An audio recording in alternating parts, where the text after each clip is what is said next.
Friends, family and keepers of the faith, welcome to another Del Boy blog, and as always I'll date stamp this. It's year 4 blog 45, but in legacy numbers it's blog 201 and it's dated the 28th of December 2025, and Christmas is gone.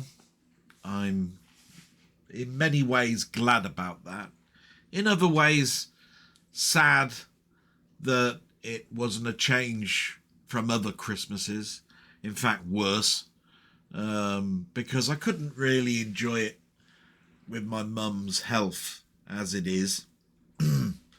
And of course, Christmas to me was a special occasion in the last 10 years, I would say, since my dad died, because it was pretty much just my mum and me. There'd be people that would turn up, but they'd come for half an hour, you know. And Christmas this year, you know, is a different time because of, you know, little hostilities, which turned into something that I could control, really, in the end. It was getting my mum up, but with no public transport. You know, there were others that were involved for the first couple of hours. And, you know, we've got very short amount of space, so you can't avoid, you know, people that you've got a problem with. That's all I need to say about that, really.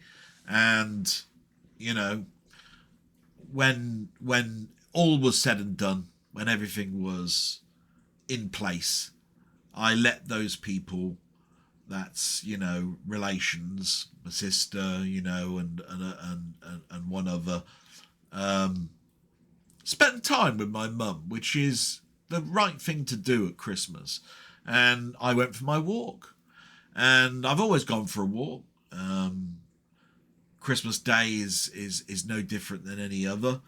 Garmin seemed to, which is where my watch comes in, my Phoenix watch. It gives you a badge for walking on specific holidays, you know, like bank holidays and all of that sort of stuff, because a lot of people will not do much exercise on those particular days. And I put on my coat and went for a walk for about half an hour and met lots of people walking. They were dog walking, there was cars on the road. It was quite busy. It seemed like a normal day nearly, which is strange, because if I remember rightly, when I went on my walks on previous Christmas days, which was always an hour before dinner was served, because I wanted to get my a sort of like a digestion track and adrenaline going, you know, so that I burnt fat as I was eating my dinner. Some people do it afterwards. I find I feel bloated after a Christmas dinner, so I usually go before. And when I came back, you know, basically I sat down for half an hour, and that time with my mum was then by myself after about half an hour, and I cooked the dinner. That went pretty well. I have to thank my sister for helping me cook the meat on Christmas Eve. She did a wonderful job. She gave me so many ideas, and you know, this is where, you know, the care for my mother and everything all comes in, because we all work together. Do you see what I mean? I like together. I'm a team player. I've always considered myself that. And the only disruption I ever have with team playing is whether you're being heard or not, whether somebody is just listening and then going with what they originally thought in the first place without actually thinking about it. But no, absolutely. We'll talk about my mother later on, but we'll get the news out the way. I just wanted to say that Christmas to me was still a bar humbug experience, and it's a shame, a crying shame. I don't know how many Christmases I've got left myself. I have no idea Christmases I've got left with any of my relations, and the one I'm concentrating on is my mum. And that's what you do, don't you, when you're a carer? All your efforts, all your brain is geared towards doing that, and that's what gets you through. It really was something that I could concentrate on. I have to say that previous Christmases have not been that, and I've had to use books or playing games or watching films to keep me occupied and get away from the looking inwards in yourself and being very miserable. Do you know what I mean? So let's start off with the news, and it's, as I said, it's the war, and I believe I will stop reporting on the war after this blog, unless something drastically changes. So this is what happened. In the news, it says Moscow warns European troops in Ukraine would be targets as Trump meets Zelensky. Moscow warned any European troops any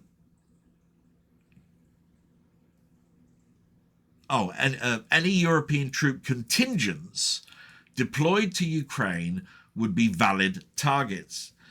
The message comes as Russia attacked Kiev and left a third of the city without power as Zelensky prepared to meet Trump in Florida today to discuss peace and territory demands. So what Zelensky said at the end of the attacks, which is around the Christmas time, was that Moscow have got no plans for peace. Doesn't matter what he's going to say today. The peace plans, the concessions for territory, the security, all of that sort of stuff, which is that he believes is 90% complete from his point of view, is talking on deaf ears. It looks very much like force will win the day. Apparently we've got laws and rules that says that you can't, when you're talking about peace, you can't have force as the reason that you get that territory. It should be given back. But we just want the war to end. I will end my 200 reports on the war, because my very first blog was just a welcome, on a hope for peace in 2026, whether it be at the beginning, middle, or the end. Let's end this. Let's have a positive 2026. Let's not have negativity, war, more problems for the whole of the world because of the war and everything else. It can be done. And that's all I need to say on that. So there's a little bit of UK news, like you get at the between Christmas and New Year. It's a mix. Now, when I went for my walk on Monday, this was a big piece of news. The government has done a U-turn on inheritance tax for farmers, which aids many, as the threshold has been raised from 1 million to 2.5 million. In other words, if you've got a piece of farming land and it was going to have inheritance tax of if your property and land exceeded 1 million. It's now been extended or increased to 2.5, which means you don't pay as much inheritance tax up to 2.5 million, then you go into a different band. And that will affect a lot because farming has sort of like shrunk quite a bit. There are some very, very big conglomerates that own land and property that will exceed 2.5, and that will not aid them. But the smaller ones, 1 million, 2 million, you're okay to an extent. It was welcomed, but a lot of them wanted it totally scrapped. I would say scrap it myself, but it's the only opinion I've got on that. Inheritance tax, it's something that I suppose I will need to know about in regards to if anything happens to my mother, because there is an inheritance part to it with property, and that will mean this house. But I'm not going to think or talk about that right now.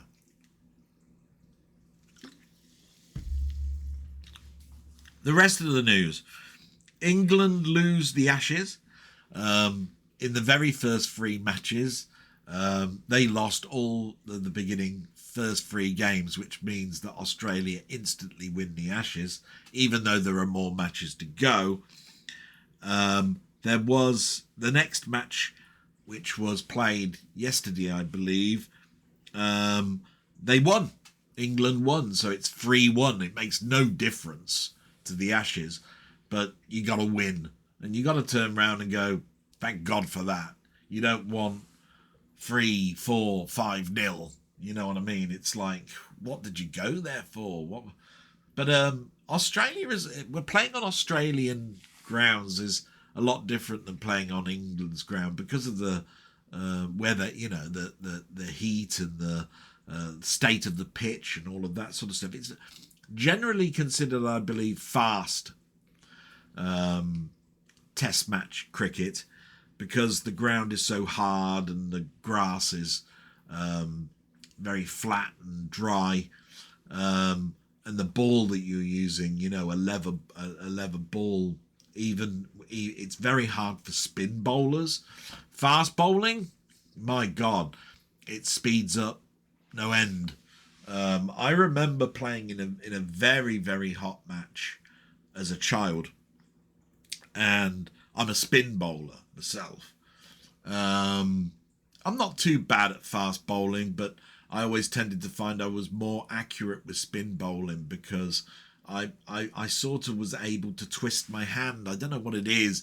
You bowl over, but when you come over, you've got to go flat with fast bowling. And when you're moving your arm around like that, I always tended to move my hand. So I was more geared towards spin bowling. So I'd twist it slightly, and I'd aim usually to the right of the left foot or left of the right foot, inwards, and the thing is, you just needed to remember which way to spin depending on where you were aiming. And because I was never that accurate at getting to the wickets, going to the right or left, I seemed more comfortable with. Don't know what it is. I was always I believe a better batter than I was a bowler. The highest position I had was 4th man, playing for school, and my dad just taught me to look at the hand. Look at the hand. You've got literally, and I will say literally, less than half a second after that to make your decision, and you need to make sure that, you know, your front leg is not in front of the wickets. You might need to crouch. You might need to step back. You might need to step forward. You might need to guard. You might need to twist and spin. And always, my dad said, aim for leg side if you can. The ball will do all the work for you. If you just basically let it go slightly behind you and you follow it through, it will go so fast. And that's all the stuff that my dad taught me just by... We used to go over to the playing field that's sort of like behind, you know, behind our, not behind this garden, but behind the front of the house. It's a tennis court and cricket pavilion, and there are trees all the way around, and big hedgerows.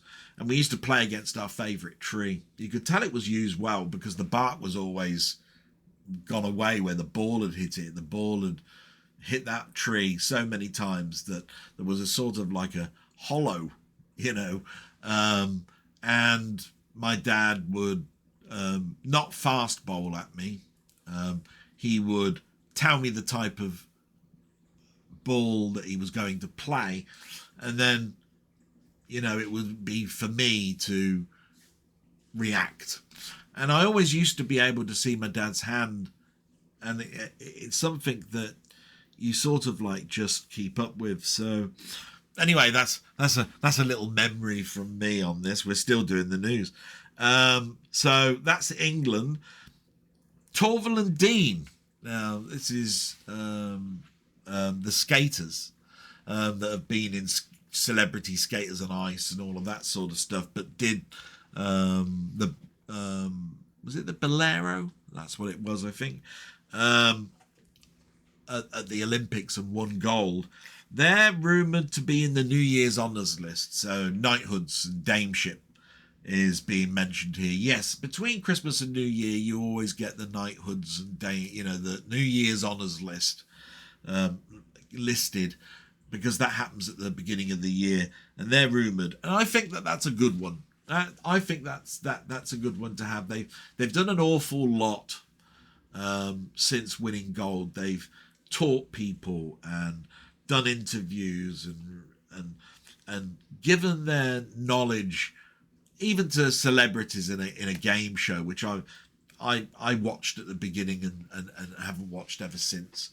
But what I'm trying to say is they pass on their knowledge, and that's something that I think should be more recognised than it is. I always thought to myself, some of the best things that I've done at work has been passing on knowledge. I remember working for Lloyd's Bank, and I was working in the credit department, and I was a credit analyst, and I had to do all the working capital and that.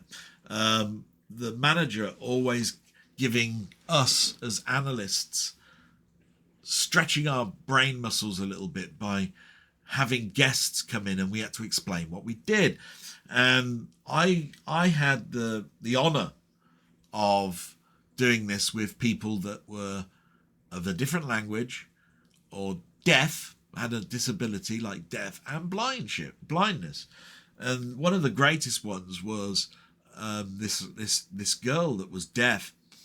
I had to sort of like, she would be next to me, and I would have to speak directly at her and sort of like slow my lips down for her to understand, because how do you explain credit ratios and working capital to a 15-year-old girl that's deaf, and explain calculations?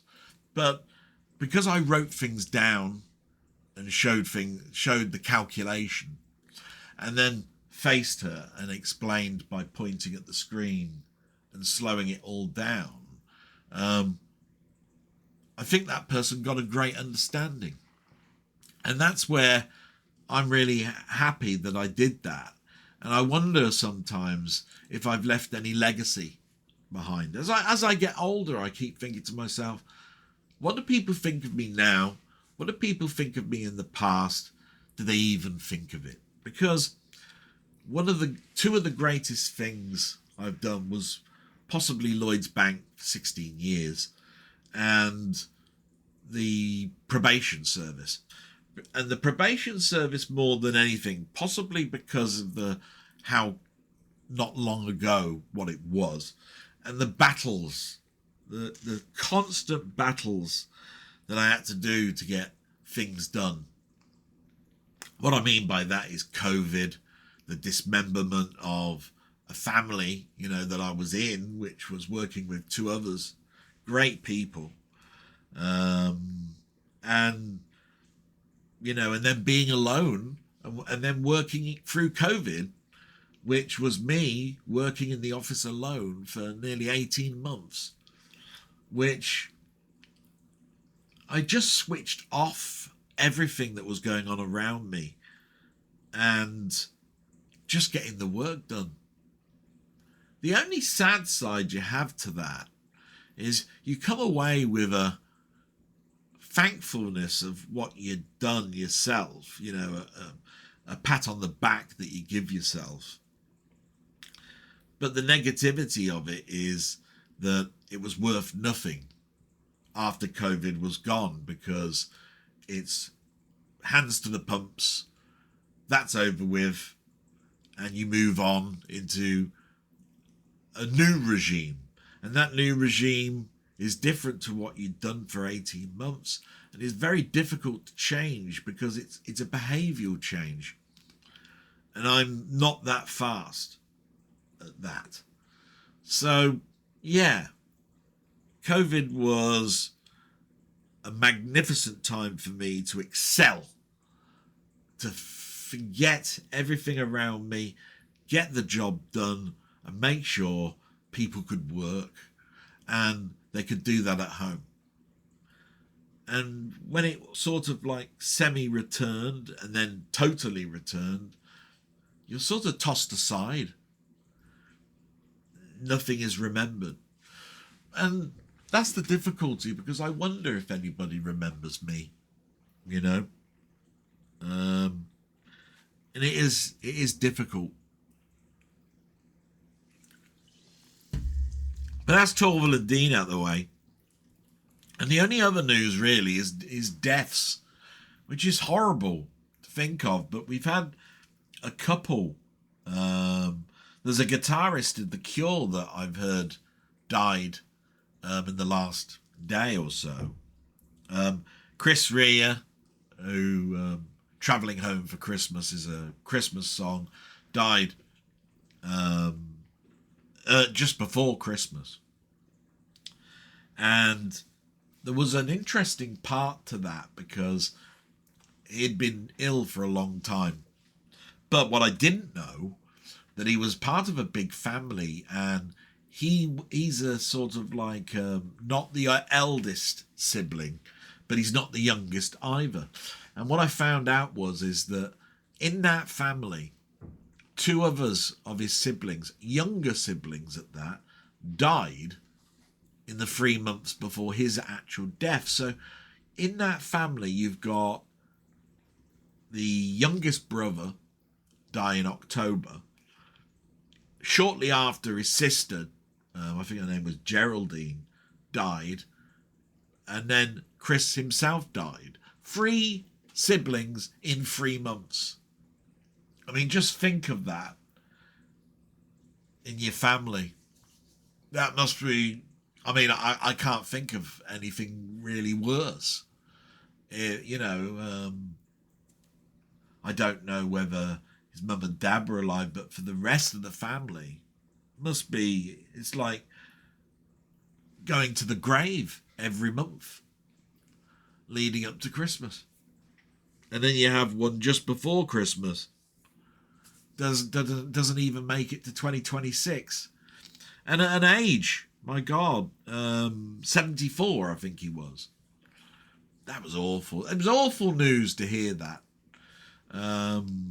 It just released as well is a Christmas festive album with re-recordings of his own Christmas song, I believe, that's on that album just before Christmas.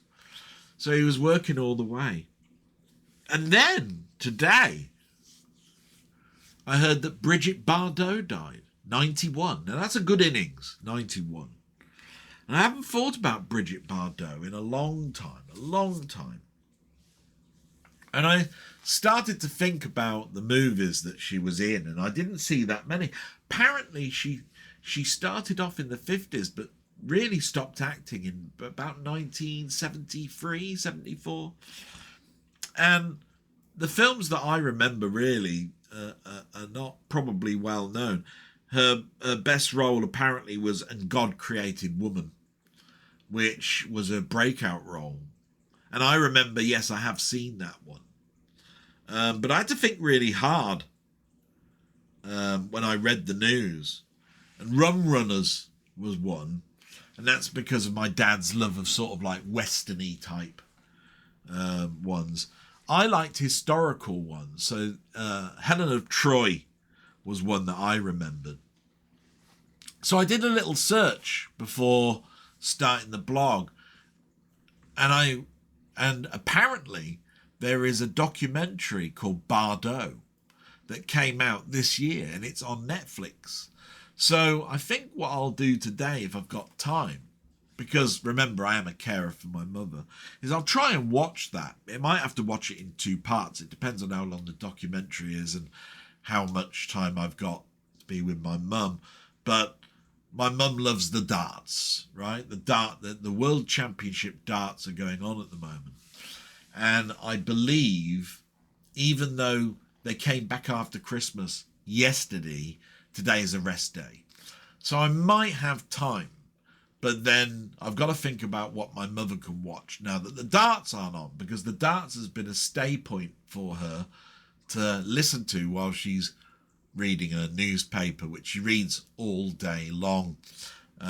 She must read that paper 4 or 5 times, but she won't remember any story. She'll take the story in when she's reading it, move on to the next one, won't remember what she just read. And that's dementia for you. And it's sickeningly sad on that. So that probably, that's the news. And it just leads into what this week has been. So I'll start off with work. And work was just 3 days for me, Monday, Tuesday, Wednesday. And there was just on Wednesday 2 people, me and one other.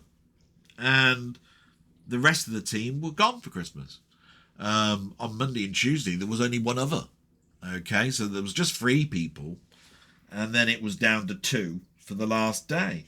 And when I came back, there was lots of emails for me to read. I read them and it said, oh, just want to tell you, this is the plan for Christmas week. Hopefully you can concentrate on this and get it done. And it was all remediation work. There was, normally we get 3 or 4 duplicates to delete, and that's in a space of about 2 or 3 weeks. So nearly, I would say we only get about 10 duplicates. When I came back, there was 197. And so we had a meeting very early in the morning, about 9:30ish, that said, stop that email, concentrate on this duplicate remediation. It came through because of an upload that happened in the time the week before. Work as hard as you can. I got 97 done on Monday. It started off with 5 minutes each one, and I sped up in the first 2 hours and got it down to 1.5 minutes each one. And that meant that I got 97 done, and I got a pat on the back saying, well done for that. My God, you really sped through that. And I said to them, as a goal, I'll try and get that down to 0. So it was at 100 at the end of Monday, and when I came in, it was 112. So 12 more came in. And then we had our meeting in the morning, and it said, yeah, another batch has come through because of the work that our suppliers are doing. Work as hard as you can. So there was more to do than the 97 that I did the day before. But because of the speed that I went to on the day before, and because I start early, I got rid of those new ones before we even had our meeting, and I got it down to 0 10 minutes before the end of the day. So I'd done 112 and 97, do the math yourself, and completed it, which meant that New Christmas Eve was going to be possibly a relaxing day. So Wednesday came along, Christmas Eve for work, And I was told, now work on the Christmas list. And we've got there's a spreadsheet of 1,000 entries that I have to check to see whether there is what they call a configuration item and an asset item for the one device. So I had to put in a serial number into 2 different tables within our database and see that they matched. And I was asked by the only person that was working with me on that day, and I was told, do 150. If you can get 150 done before lunch, I think we'll call it a day. You can leave early. Well, that's an incentive, isn't it? Straight away. I got the 150 done just by 1 o'clock. 1 o'clock. And 1 o'clock is when I go for lunch. So really, I ended my day at 2 o'clock, and that meant that there was 2 hours to go, because 4 o'clock would have been the end of the day. But I was grateful. 1 o'clock's not that bad, is it? But I started at 7, remember? So it's not like I did like other people, 3.5 hours, then you're told you can bugger off. I actually did nearly 2/3 of a day. So boo-hoo me for starting so early. You know what I mean? Because if I'd have started at 9, it would have seemed like a smaller day. And that's where the working ends. And we move into the complimentary bit, because if you do end early on that particular day, then you can go for your walk, do those little bits of shopping that you might have forgot, and I'm always forgetting things like gravy granules or salt or pepper or seasoning of something. Or something that you're running low on. And I went for a walk and did those little condiment type things. And that's when my sister helped me with the cooking of the meat. And we got the gammon joint done. And it looked wonderful. And it was all wrapped up in tin foil at the end and put on a plate. Left to stand and then put in the fridge till the next day, Christmas Day. And then there was the bird, the crown that I bought on the Saturday, and it had been defrosting all overnight. And by the time the gammon was done and the room was quite warm, the crown had actually defrosted, and I was able to start the food off, and my sister left early because I thought that's best. It's Christmas Eve, spend time with your family. I'm going to be spending time with Mum. So, but the amount of effort my sister gave me and the ideas and stuff, absolutely fantastic. And I kept checking. It was a 2.5 hour cooking process for the bird, the bird for the meat for Christmas. And I checked on it every 20 or so minutes, with longer periods of non-checking at the beginning. It was just a baste, was the reason, but you actually check it more in the last 40 minutes. And in that 40 minutes, I must have took it out about 2 or 3 times, took the aluminium foil away. It then went crispy on top. It went brown, lovely. And I stuck a fork in it, and it was hot all the way through. I didn't have a thermometer. I need to get one of those. I don't know if anybody else that cooks in your family at Christmas use a thermometer, but you stick it in and you need to make sure that the center of the bird is cooked to a certain temperature.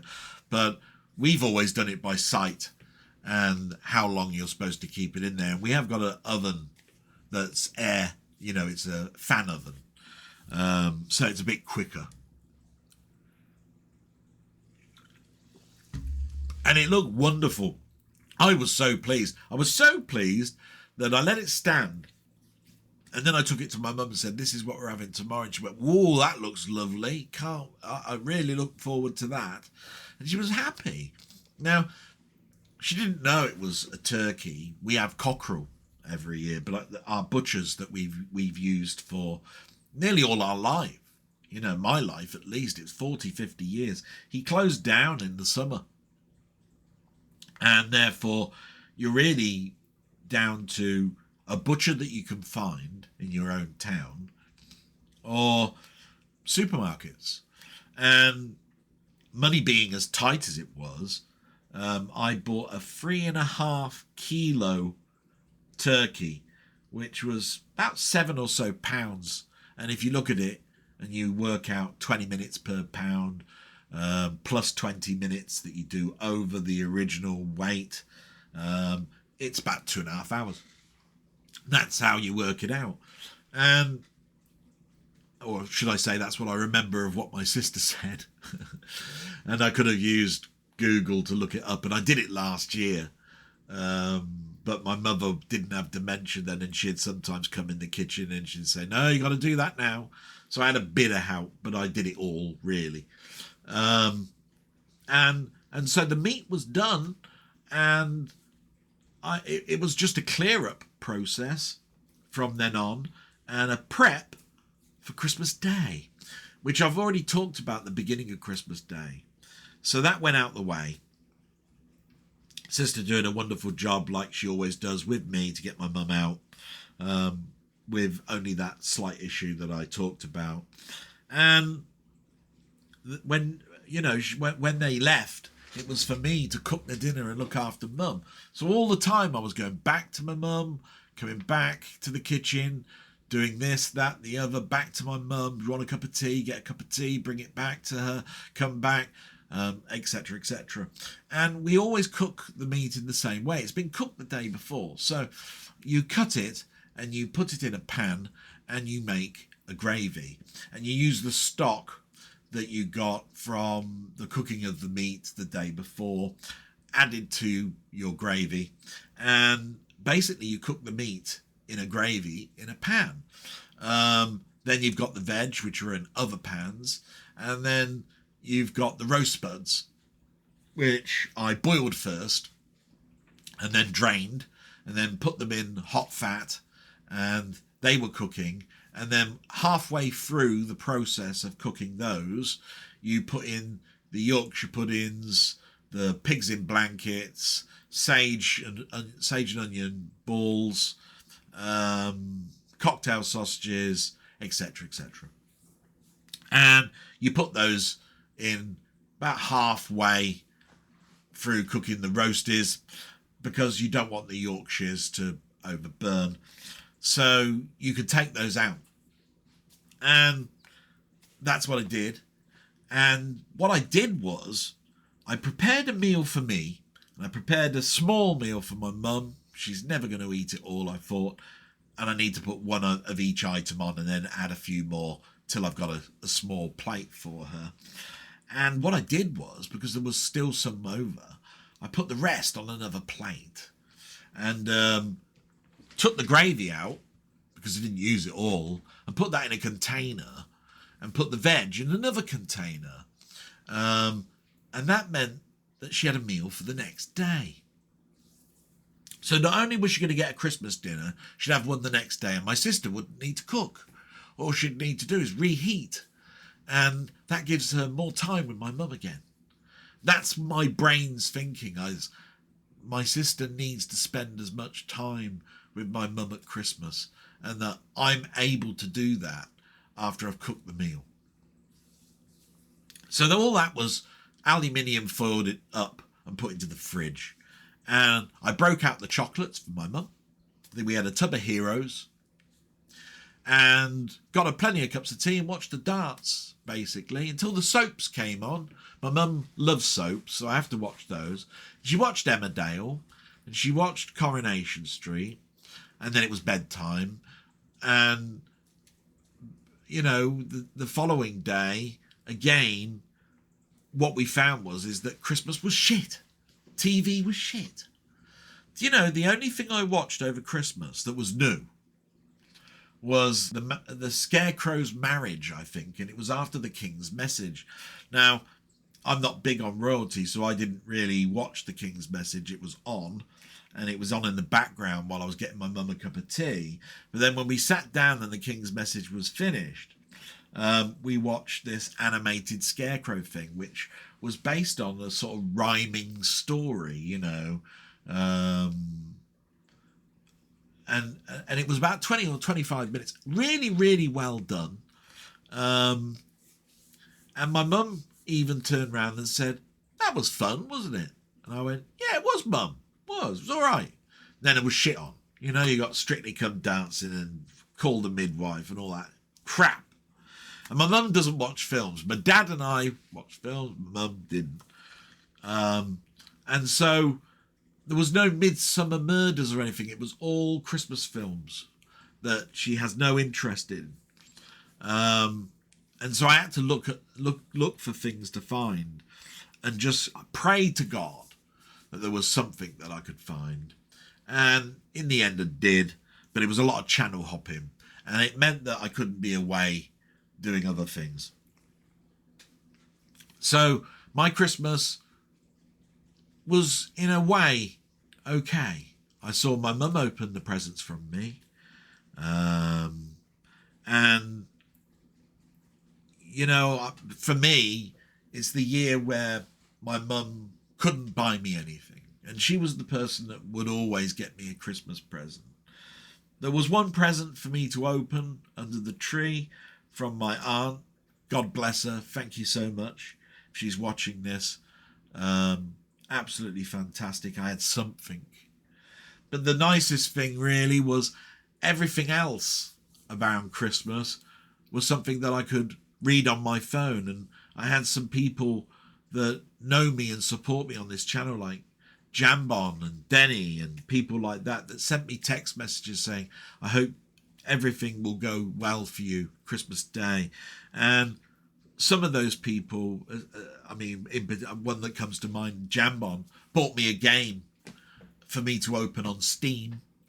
So I had something. And this is where you have to go, that's not bad, is it? And I had a Christmas card from another friend, Muckman, his name's Jamie, who sent me a card.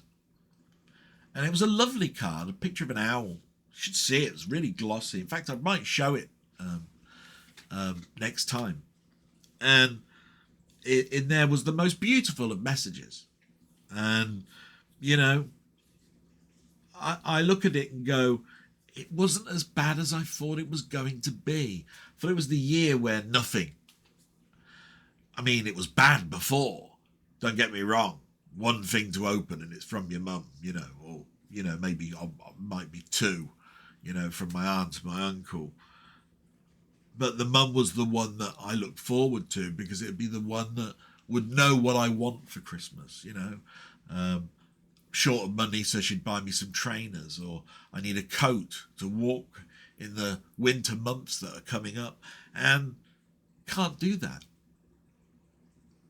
What I did for my sister was I showed my mum some pictures before Christmas and said, "Is there anything there that you want to buy for Tracy, you know, your daughter and her husband?" And she chose 2 items.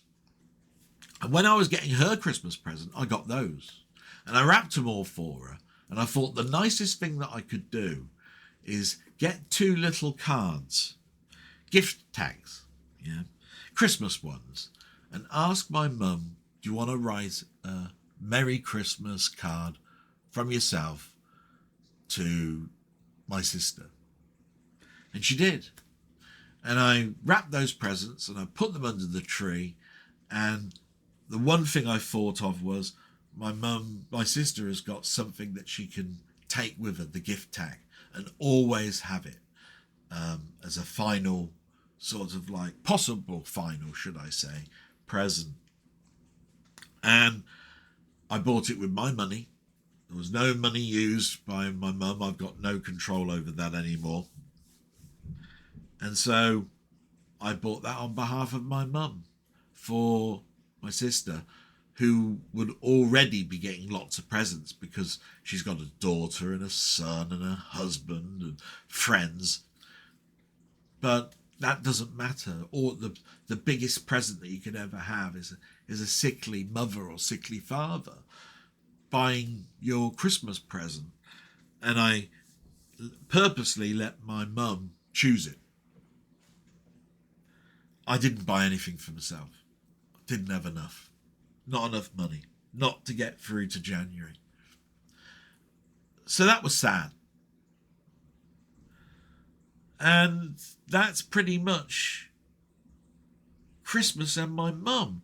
Other than we got some good news just before Christmas saying that the GP will be coming to the house to give her injections. It's been passed. We don't know quite when, but that's good news, isn't it?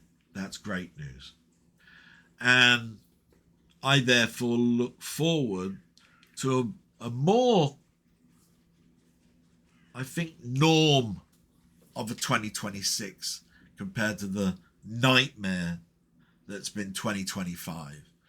I thought 2025 was going to be bad because in September, the day of the year before, I had a heart attack. And I only went back to work, really, the month before 2025. And then when your mother collapses and is diagnosed with vascular dementia in March, you've got to turn around and go, that's a bad start. And all I've learned is caring through the whole of the year and surviving at work. And it's been stressful. And there have been times where I've had a prickly feeling center of my chest.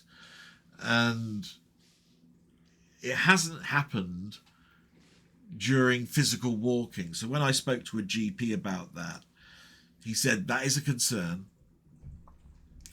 And keep an eye on it, and it's probably stress related, and try and reduce that stress. And that's been the hardest thing, getting rid of stress. How do you get rid of stress when stress is around you all the time? So much conflict. But I've tried my hardest, and I hope that's been shown, that I always think, regardless of what other people might think, of family first. Even work, which for too many years of my life, I put forward in advance, has really took a back burner. And I've done everything that I can for my mum. So that's my mum, really. She's had a pretty good time. I took a couple of Christmas photos just to give to my sister and me, showing her in her new Christmas clothes and eating, a Christmas dinner and the Christmas tree behind and all of that sort of stuff, and her reading the paper as much as I could. And I will keep the Christmas tradition as always. My mother always loved Christmas up to Christmas Day. Then she wanted the Christmas decorations down. Now, you're supposed to take the Christmas decorations down before the end of 12 days, which takes you into January. They'll be gone, I should think, by Tuesday. They will not be up New Year's Eve, New Year's Day. They'll be gone. And I'll do it gradually. And that's because I've got things that I need to do. And one of those things I'm doing is finally getting a PC built. And I've had to pretty much max my cards out. And the reason for that is, I mentioned it last week, memory is now the most expensive item for building a PC. You could buy an expensive motherboard, CPU cooler, power supply, case, all of that sort of stuff. And I'm telling you now, memory will be the most expensive. And the memory I bought, I got it was the only way that I could do it.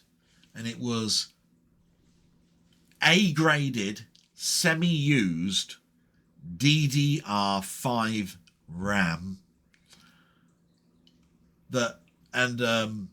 one left in stock, 2 sticks, 32 gig of RAM, so 216 sticks of what I consider to be well over the top RAM. And the reason that it's A grade is it's listed as A grade as never used, bought by a customer and returned. Now, the only downside of that was it could be crap, but it could also be somebody made a mistake and sent it and returned it back. And I have to say, when it turned up, it was sealed, and it said checked okay, and a new seal over the top with a 3-year guarantee. That to me is enough. I think I've still got it actually. Over here. So you can see what it is. And by the way, this stuff is over £300. There you are. G-Skill Trident Z5 Royal DDR5. And you can see it says A grade. There you are. And my God, don't they go overboard with this stuff? You open it up and instantly you've got a G-Skill sticker, a card that tells you all about the RAM and what you should be doing, and it's got a cloth to clean it because it's got a mirror finish with crystalline RGB lights going along the top and kept in foam rubber, foam molded housing. But my God, was I probably lucky, because when I went to Amazon to look at brand new of this stock, it was £495. £495, and I paid a third less than that. It was just over 300. And all I had to do is I'd already bought the board and I'd already bought the chip. All I need now is the case, power supply, cables possibly, maybe some fans. So that's what I bought to build between Christmas and New Year, and is my pet project. It's gone terribly wrong, I will say that. The CPU cooler arrived and I didn't know about it and was stolen. I didn't even get an email to say it was dispatched. And when I phoned on the Tuesday and told them, they showed a picture of it and it was on the step. And it wasn't there that particular day. Now, this was a Monday. So we had some deliveries on Sunday and those were ticked off and there was no problems. But they had to, therefore, when I phoned up on the Tuesday, they said, we don't have that in stock, but we have another one, slightly more expensive. We'll get that out to you so that you can build between Christmas and New Year. And we won't charge you anything. And we'll look into what happened with the post ourselves the next day. So you will get it Christmas Eve. What a nice company to do that. And it did arrive. Bloody great big box. It must be a box that you'd put a PC case in. And it had a box no bigger than that in it, with a load of bloody foam and all that sort of crap. Didn't care. It arrived. And the case arrived, and that's where the problem occurred. I bought, and you can look this up, in a sale a Meshify free XL case in white, RGB. Now, it's not the ambient RGB, and it's not the blank, solid, no RGB. It's the RGB model. Right? And the ambient one costs 200 and something pounds, and this one that I bought was in a sale, 25% off, and therefore was the RGB model that would cost 180 quid for 135. I thought, that's good. I'll have that. And it's the XL model, which means it's got more space. That's great for me. And it fits underneath where I'm at, and it's similar to the sort of case that I've got down here, which is a Cooler Master, right? Now, I've had that for 12 years. And it was, the motherboard build was going well. Put the CPU in, put the air cooler in, put the RAM in, all of that, no problems. Although, you know, I'm always find it tricky with air coolers, because you have to put it in a bracket and you have to screw it down without seeing where the screws are, and it slides, and you wonder to yourself, is that thermal paste? My God, have I done it right? The thermal paste, etc., etc. And I put it in the case, put the power supply in, which is, by the way, what did I buy?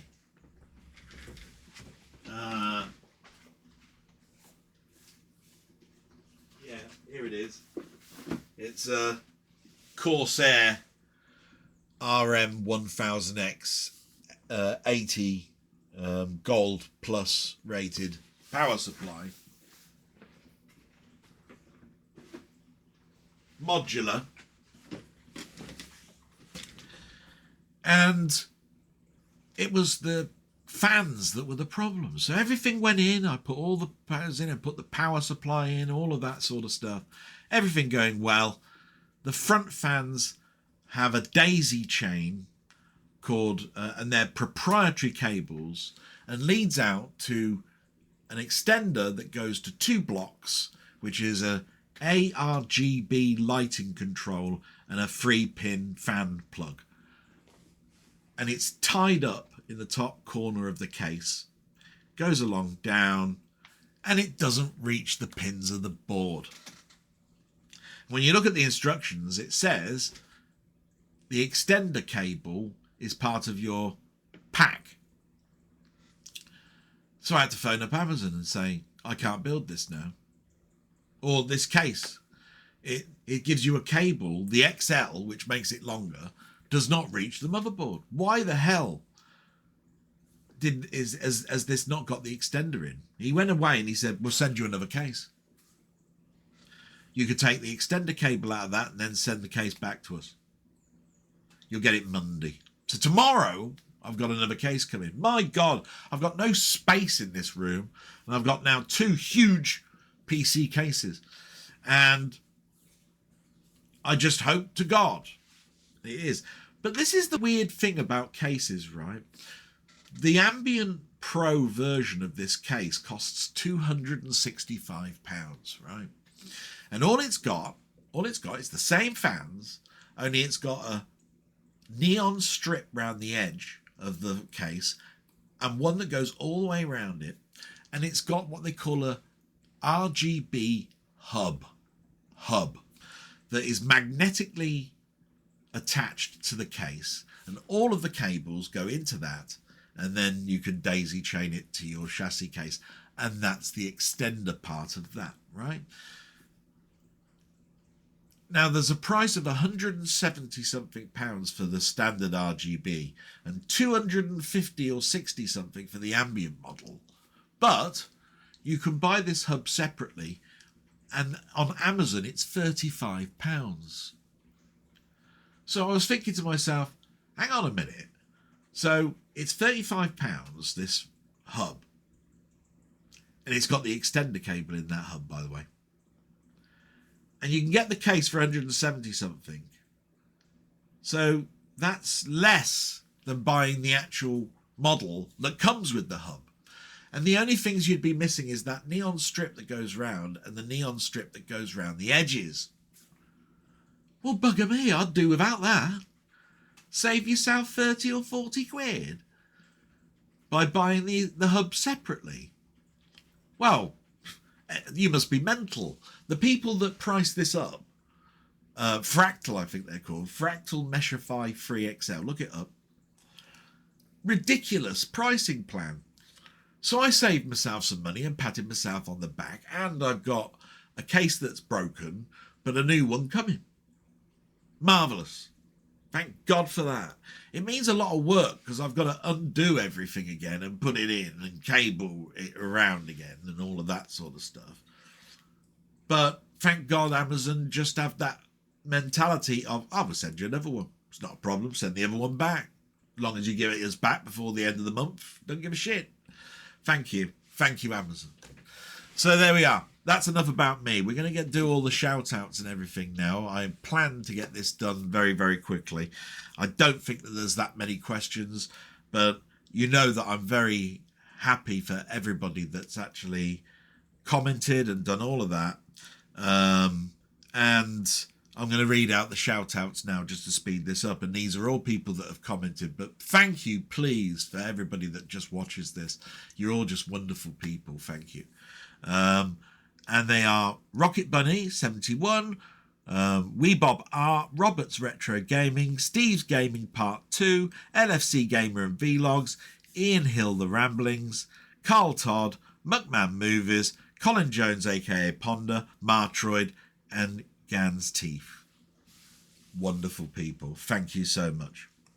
And in a moment, because I'm going to get some more water, I'm just going to take a break for a moment. I'm going to read out all those comments, but I just want to wish all of those people, I hope you had a wonderful time at Christmas. And this is the reflection part that's going to be happening, because there'll be nothing now until we reach 2026. I'm going to wish all of these people that have wished me well this year, thank you so much.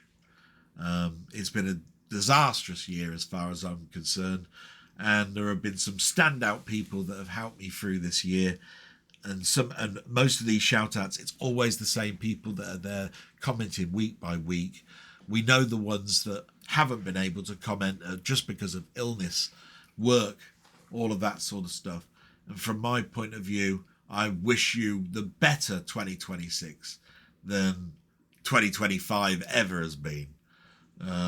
Absolutely disastrous year. I hate odd numbers anyway. 2026 evens. Thank you. 2, 2, 6. Yeah. Great. Let's have a good one. So I'm just going to do a quick pause, and then I'm going to read out the comments from those lovely people. Won't be a moment. And I'm back, and I just got myself some water, and just took a little bit of a break, about 5 minutes. And I've already said my big thank yous, so we're going to do the comments now. And I'm conscious of the time, so I might speed through these, because I'd like to do a bit of reflection at the end. So hopefully the questions won't be too taxing, but I love them anyway. So the first one, because there's no particular order to this, comes from Weebob Art. And he's put, "Hi Del, again I am late with my comments, no worries if it's too late for questions. I hope you had a nice Christmas regardless of other circumstances. My work are similar with those who work from home. I had a year and a bit working from home during COVID, and a lot of people got resentful about myself and colleagues working from home. We then had to send details of what we had been doing every day. My work is more site-based though, so I have been back on site since 2023. It is a pain. If they could just trust us to do the best we can but be flexible. That being said, I'm glad I have a civil service job, as they are a lot more flexible than the private companies I have worked for. One of the companies I worked for in the early days got very angry as I wanted to head off to vote during a general election. They wanted me to stay late. Wow, now there's a lot of information there to take in. Civil servant, I'm a civil servant. I know exactly what he's saying. I must admit, more flexible. You said you had to work from home during COVID. I didn't have that.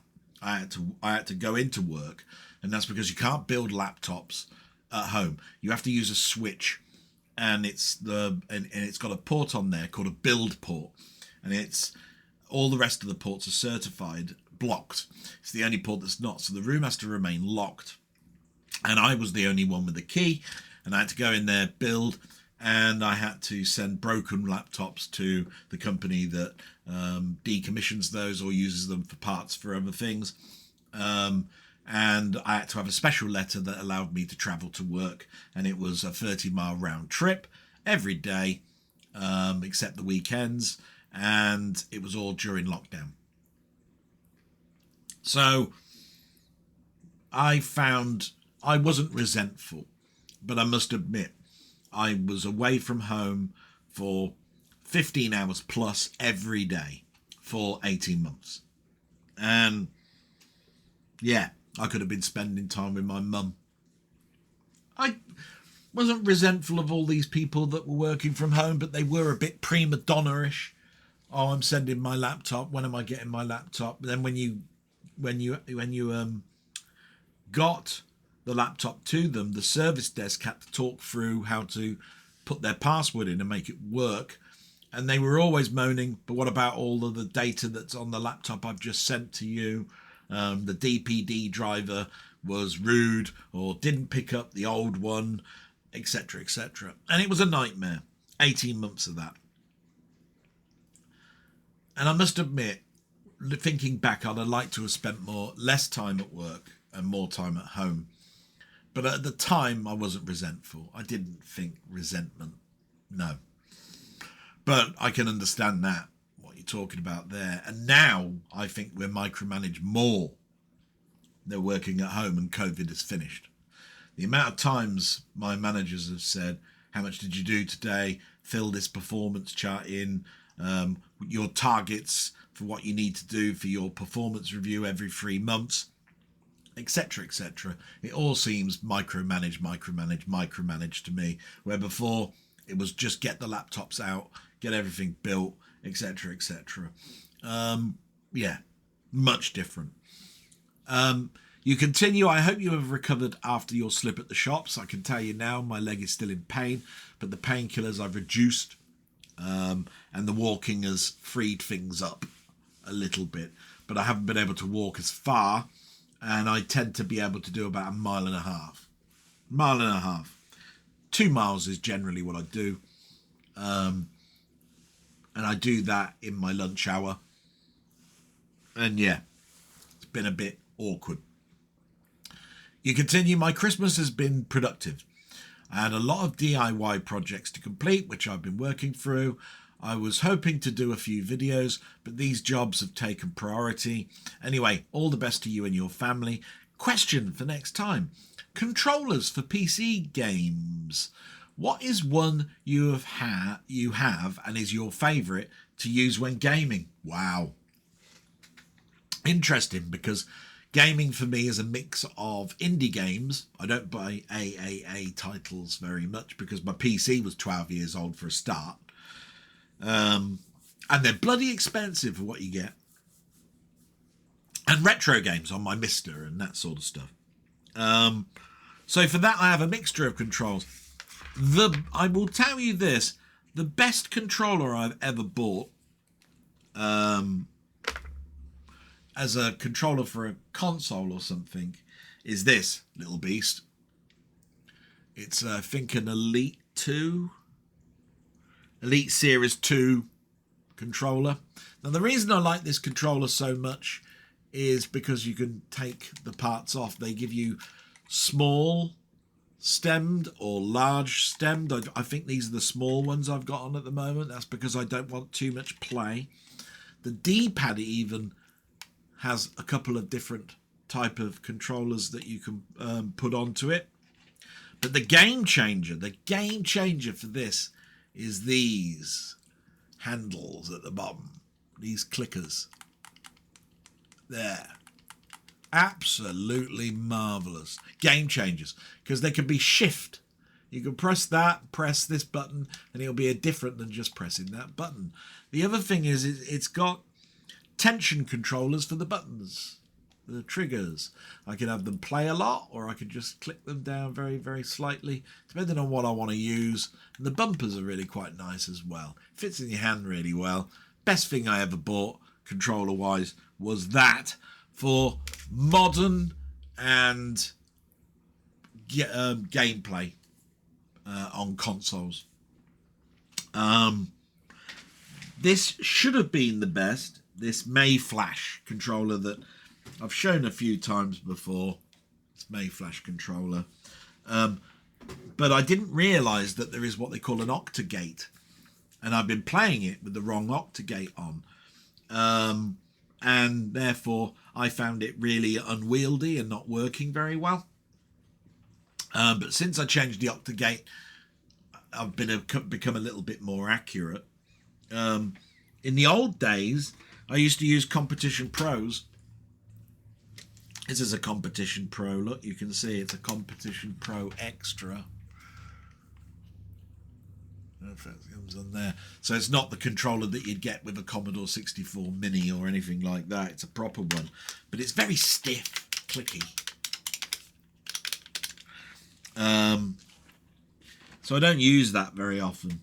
But the very best controller, and one that I haven't used because it's on this PC to the right of me, is the X Gaming controller, which I think Dan the Rabbit Hole has got. It's got 2 joysticks, all arcade buttons, buttons on the side for pinball, and a trackball in the centre. And it's just marvellous. Just marvellous. I wish I could show you, but it's here. And the camera is pointing this way. And I don't want to disturb that. But that's the best controller I've ever got. I don't know quite what the model's called. Oh, God's sake, everything's all falling off. It's just called the X Arcade. And if you go to their gaming site, you'll see it's the one with 2 controllers and a trackball. And it's marvellous. I've had it for 15, 16 years. Never broken once. Used it a lot. Use it a lot for MAME. It's right in front of me here, with MAME installed on the PC underneath. And you know, that PC down there is my older PC to this one, and this one's 12 years old. So it plays MAME perfectly, but that's about all it can do now.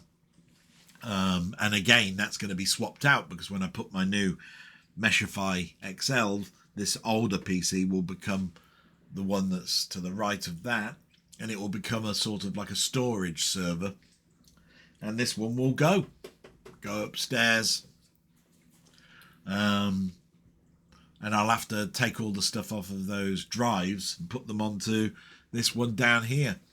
So, yeah, everything sort of like moves along. That's the end of that. Wonderful question. I hope it answers it. The X Arcade, X Gaming arcade joystick is my best controller I've ever had, and probably the best 160 quid that I spent 16 years ago on a controller, when I had money. You know what I mean? It's the best. It is the best. Thank you so much. Salute. Many happy new year to you. And we move to Robert's Retro Gaming, Canadian royalty. Absolute fantastic channel he's got, just as Wee Bob Art has. He was mentioning there that he wants to do more stuff, and I hope to see that stuff shortly. What's Robert got to say? He says, hello, have I reached Dell of Delminster Abbey? Or at least the Big D? Yes, you have. And it's no way is this Delminster Abbey, I can tell you that now. Both my wife and I have taken 2 weeks off encompassing Christmas and New Year, and all 3 of our adult daughters are in town, so we're focusing on family. We're also hosting my sister, her husband, and their 6-year-old daughter. Lots of fun. Christmas morning was great, with the little one present and being very excited with her gifts and playing with everyone who was willing. Absolutely fantastic. It's the sort of thing that I think I've missed. I've never had a child. I've never been married. Never experienced Christmas really for a very, very long time with somebody that I would consider to be my girlfriend. In fact, you'd have to go back to 2002 for me to have a girlfriend around Christmas. There was one before that, 2001, and one before that, 1999. Yeah. And then nothing. And I do miss those times. I think there's a lot of camaraderie and cuddles and what you get with a girlfriend. Do you know what I mean? Which has been missing in my life now for 23 years. Yeah. When you consider I'm 56, that's a huge chunk. And one that I'm not resentful, but yeah, I think I missed that an awful lot. Anyway, we must move on. I hope your work week, being one of the only ones around your workplace, has gone all right, and that you've managed to give your mum a nice Christmas time between yourself and your sister. See you earlier on. Thank you very much. It's been interesting listening to your blog this week and all the responses you give to the questions asked and reactions to the comments themselves. Here's a short question. What is your estimate of the percentage of the Magic Drive SNES games that you had? Did you play?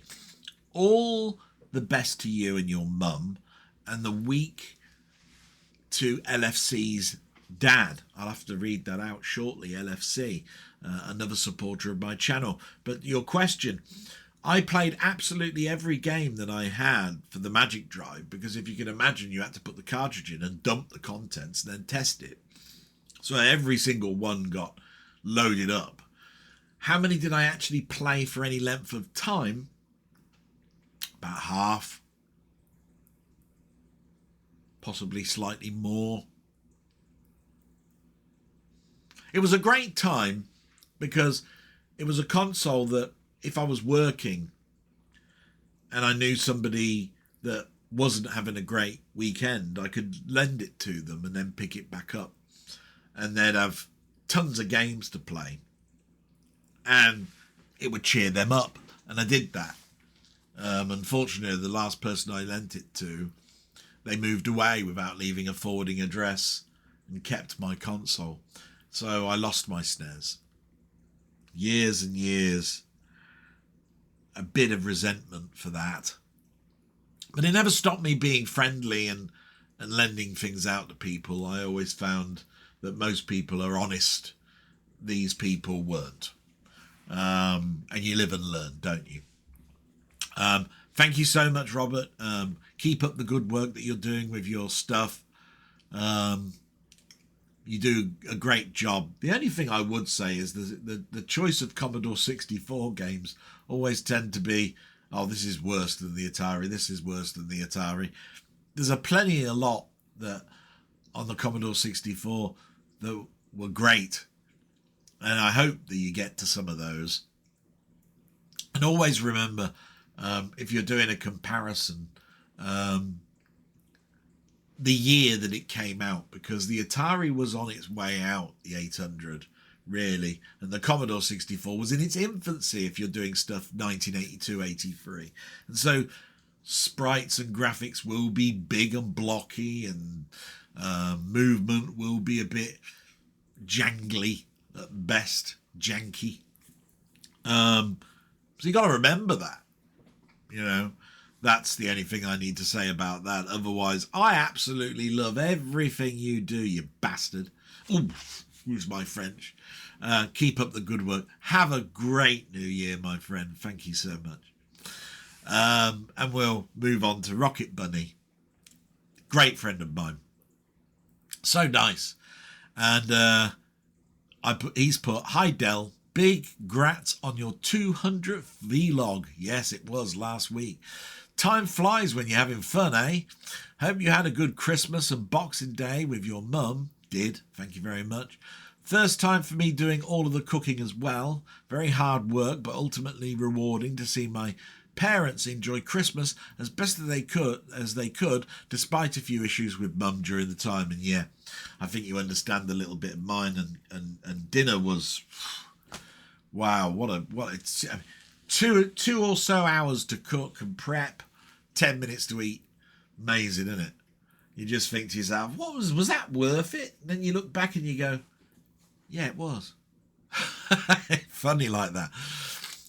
Made me smile when you mentioned clay pigeon shooting. In my second job in the early 90s, I was 20-something working in a team of old men in their 50s that always smelled of fags and booze, particularly in the afternoons. Laugh out loud. The plus side is a couple of them ran a clay pigeon shooting club and used to invite us after work to shoot off some clays, followed by a few beers in the pub after. I have some great pics shooting and posing with various shotguns of the day. A lot of fun, but I bet it's much more regulated these days. Yeah, and I was thinking that I don't think they're even made of clay anymore. And yeah, I always wanted to do clay pigeon shooting. I'd have loved to have done archery. I'd have loved to have done air rifle shooting. There is a club quite by, but air rifles, haven't they changed? It used to be very easy to understand. You had a pellet in a gun, usually spring-loaded, 177 or 0.177 or 22 was the type of pellets and power of your air gun. And you know, basically that was it. Now they're hybrids. They're BB and air rifles. They use gas cylinders. The gas cylinders come in 2 types. You can buy one where you can re-gas it yourself, or you have to buy the gas itself and it only fires about 10 before you got to buy a new gas cylinder. There's very few that are spring loaded. They conform to a certain power. All of that sort of stuff. See, and the prices of them. Some are made as a gun, but then you can put a stock on it and make it a rifle. So it's a combination, or it's just a rifle or just a gun. Yeah, mental. I looked into it and I thought to myself, I'd like to do it, but then my mum got dementia. It was something I intended to do this year because my eyesight is not the best.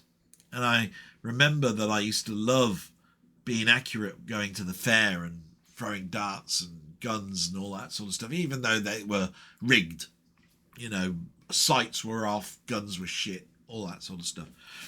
But I still loved it, you know what I mean? Archery I'd have just loved. But have you seen how much it would cost to go to an archery club? How much the bow itself is with its tensioners? All of that sort of stuff. I haven't got the time now. You know, maybe in the future something could happen, but yeah, don't think it's going to happen for me much anymore. So, there's that. You continue, thanks for answering my question from last week.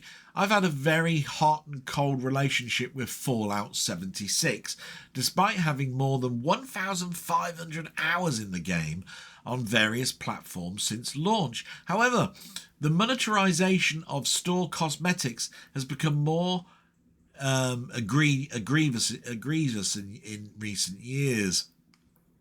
These days I tend to play the latest content over a few months, then take a long break before coming back. There is 7 years of content now, so I'd say it's worth the money, especially in a sale, but only if you are a Fallout fan. Now, I have to say, Fallout Las Vegas, I think, was the last game that I played. The sale is on. I could buy them. I think they're down from 30 odd quid to $3.99. This might be the time for me to go, do you know what? If I've got $3.99, I might buy that. Give it a try. I've got a new PC. It's not got a new graphic card. It's the only thing that I haven't bought.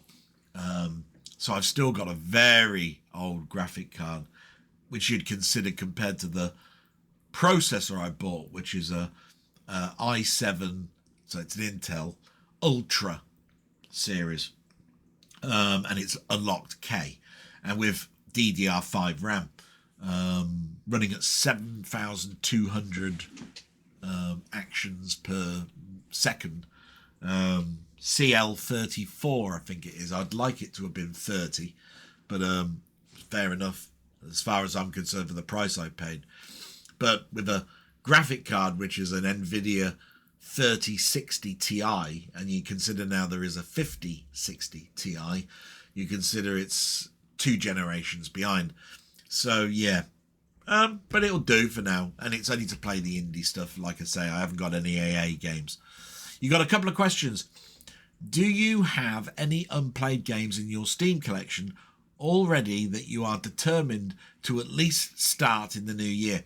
I do that every year, matey, and in January I purposely go down all of my list, which is now at 4,000 games, and go, bat Tom, I loaded this one. Doesn't matter whether it's small, large, I'll play it, and if it's great, keep it on. If it's not, uninstall it. So yes, I'll be doing that in January. Number 2, did you take advantage of the winter Steam sale to buy anything for yourself? If so, what did you buy? Answer to that simply is no, not really.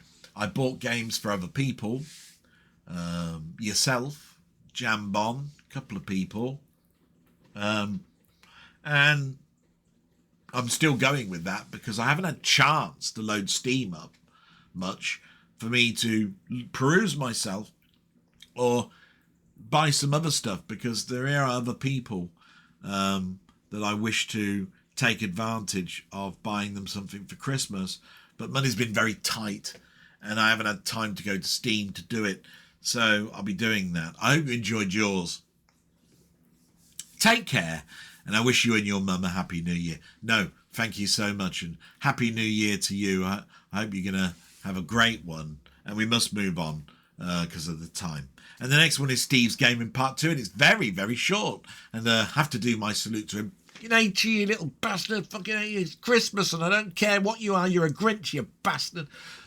Sorry, it's my salute, which you know is the law, and I know him so well, he'll just be smiling and laughing.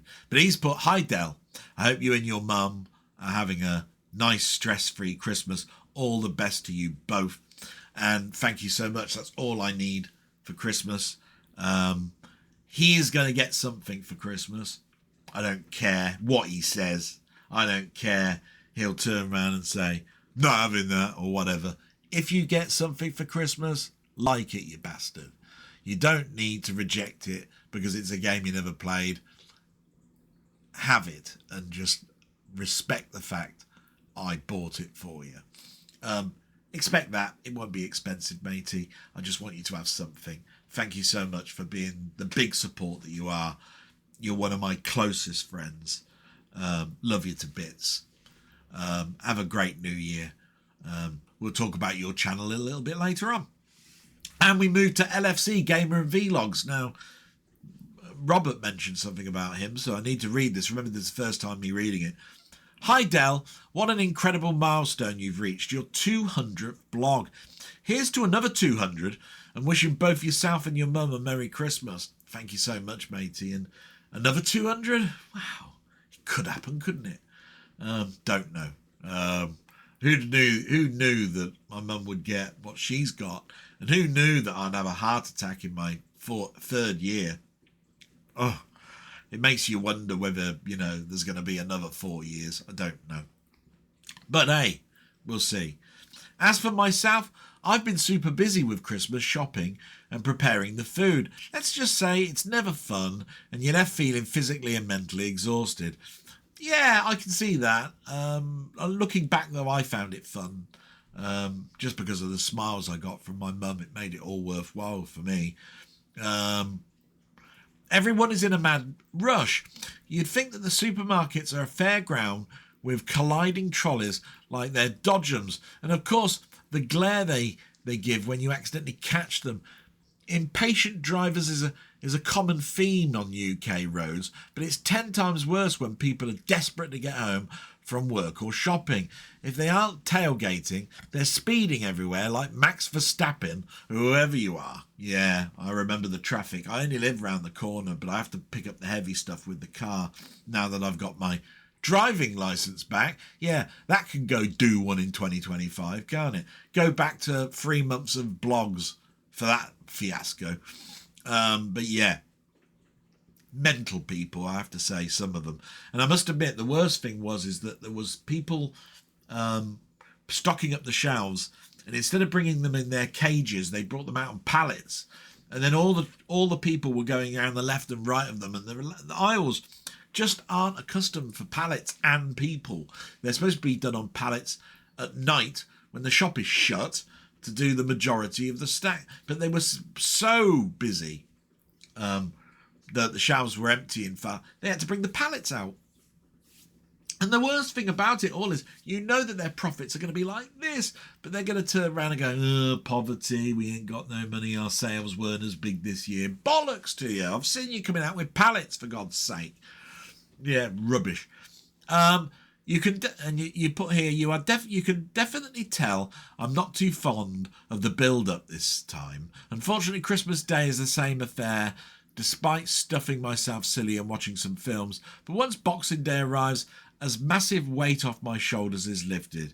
It's a pity, really. As a kid, it was one of my favourite occasions of the year. Now, like birthdays, it's just another day, I suppose. And do you know what? I think you're in your 30s, if I remember rightly.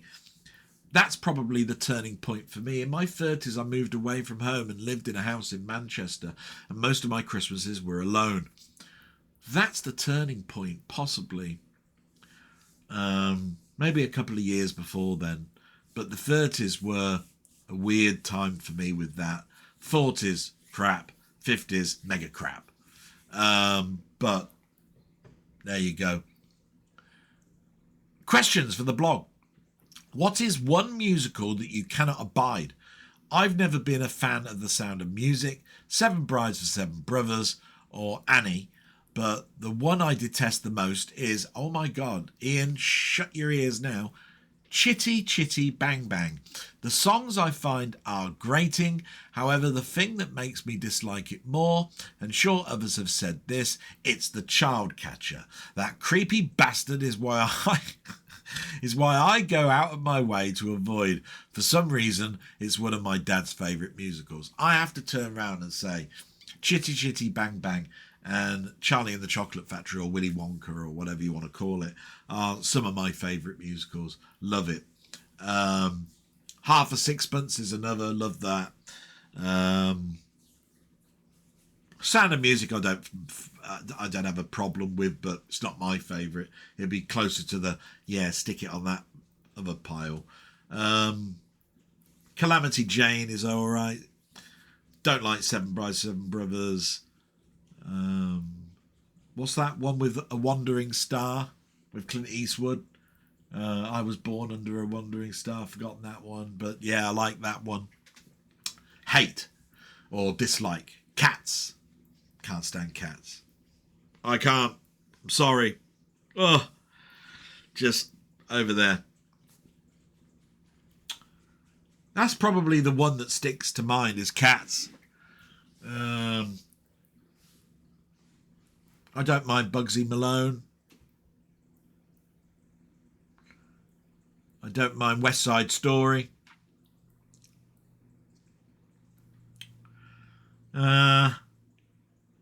Yeah, I can't think too hard. I don't like Annie either. Annie, yeah. Annie can go do one. Little brat, little bit, on a bike, out the door. Can't stand that. It's a hard knock life. What a load of shit. Right? Number 2, being on live streams as a viewer and or commenter, what are some of the funniest comments you can remember seeing? A few days ago, God, so many. A few days ago, I was one of the friends and some asked a question. The response, my friend, almost reduced me to tears with laughter. They asked how's your head? As he was having a headache on stream. And their answer was, it depends who I'm getting it from. I don't think I have to explain this. And I have to be a bit careful with reading it out. I think everybody knows what you're talking about there. Yeah. Been a long time for me and all.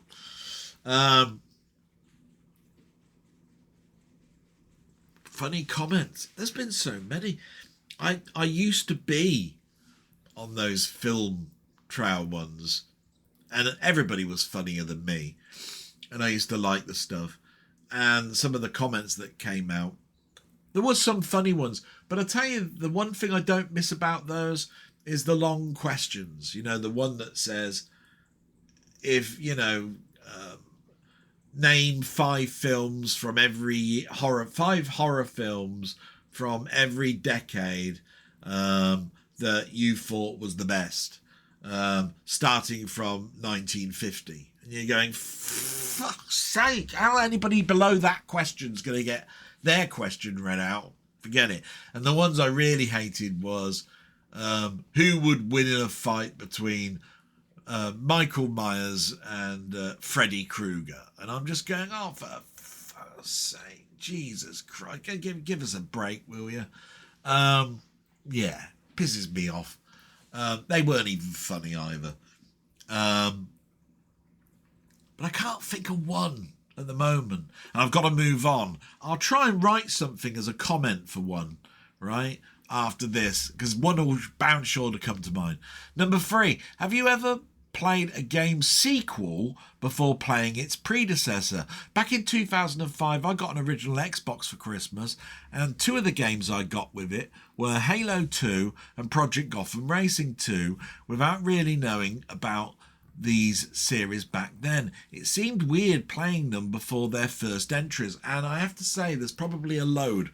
And the ones that come to mind are racing games, actually. Forza, for one, for definite. I think I started Forza at Forza 3.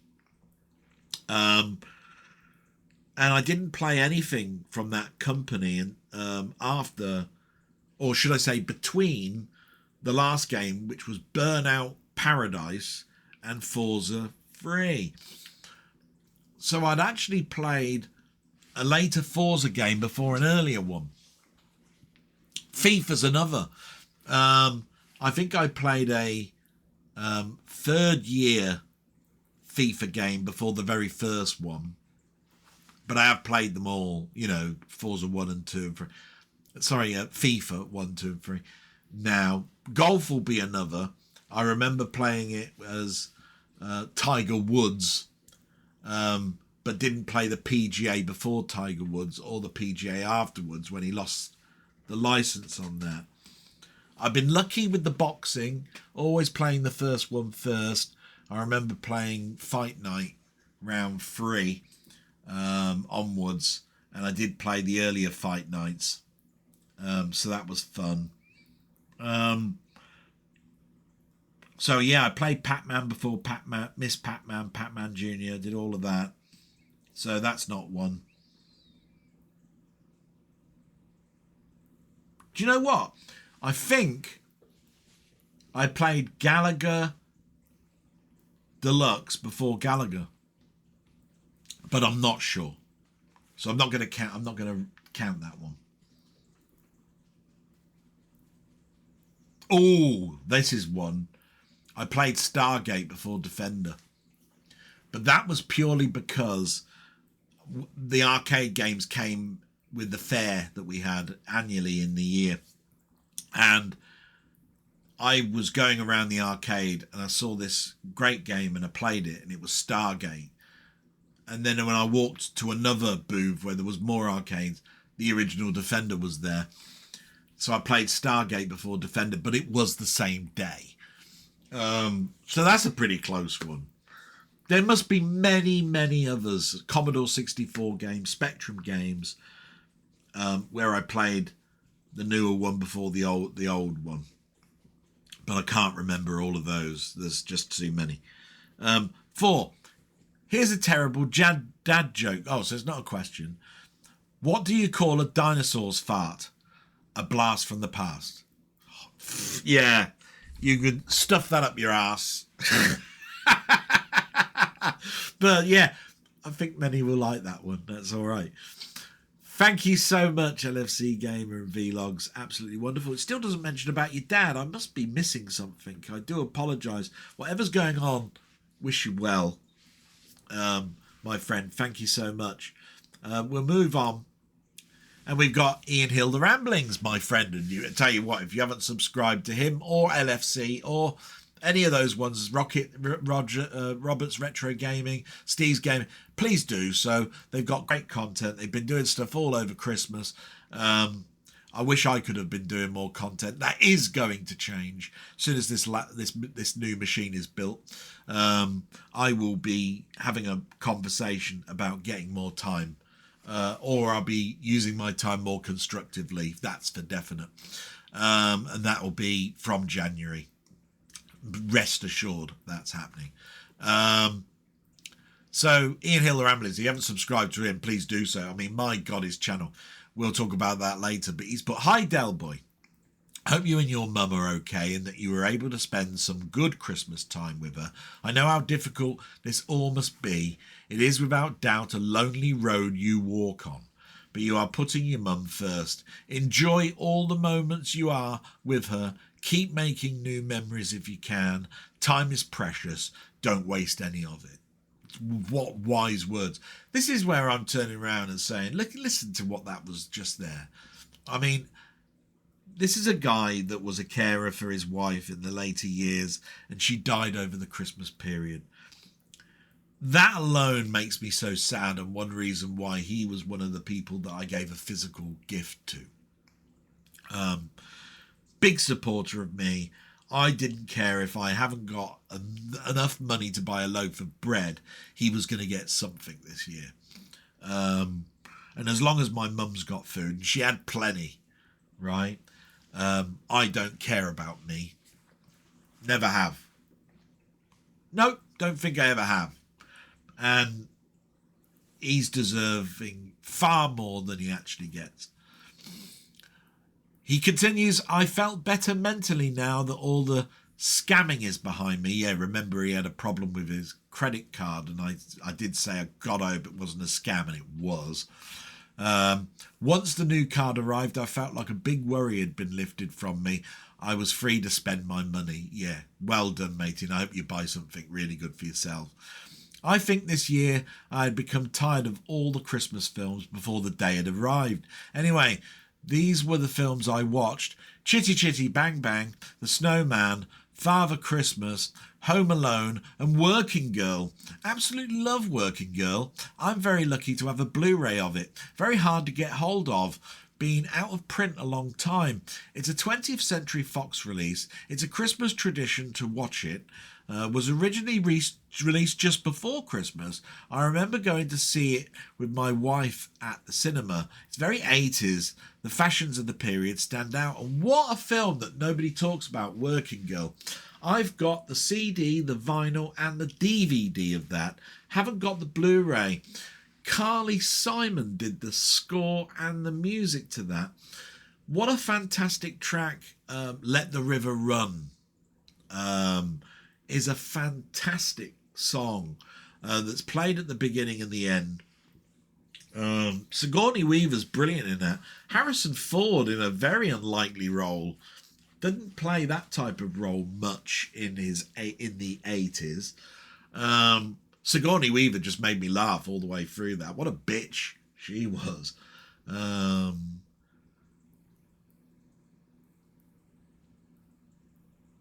Oh yeah, I'm just remembering the song. That tune's going to be in my head now. Let the river run, let all the dreamers reign the nation. Come the New Jerusalem. Yeah, my God. A fantastic song.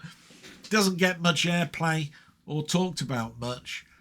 I remember I loved it. Loved the song on it. Had to buy it. Yeah. Don't buy many of those. I usually buy scores. But Carly Simon twisted that for me. So my question this week: do you think there's too much hype around Christmas? Is there a failure to take into account people who have no family and live alone? Is it all an expensive con job, or does it still have meaning and significance in our life? All the best to you, and have a reet grand time. You have a better one, matey. And your question, wow, that's so... that I could spend a live stream talking about it. The commercialization of Christmas. Pissing awful. The trouble is, it probably was commercialized, long before I was born. I saw it as a magical time. My mum, purposely saying Santa is going to come and give you this stuff when I was younger.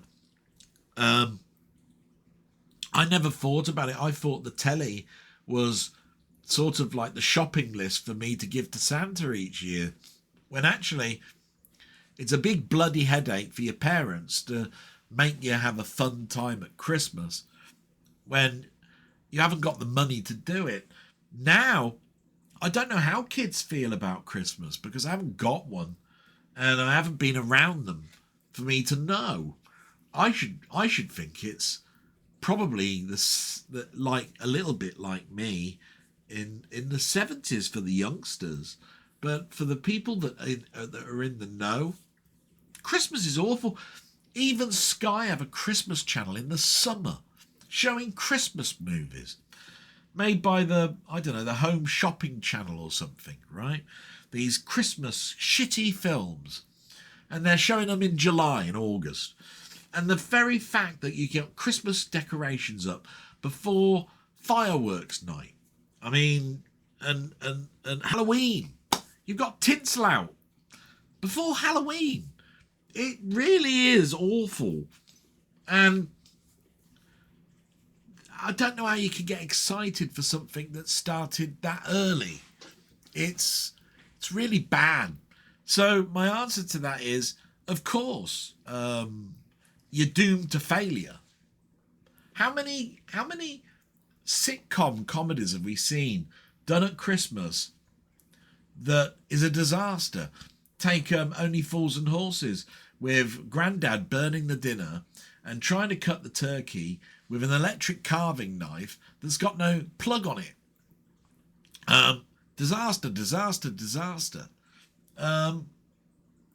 You are doomed to fail. And it's for one day, people. One day. This whole thing for one day.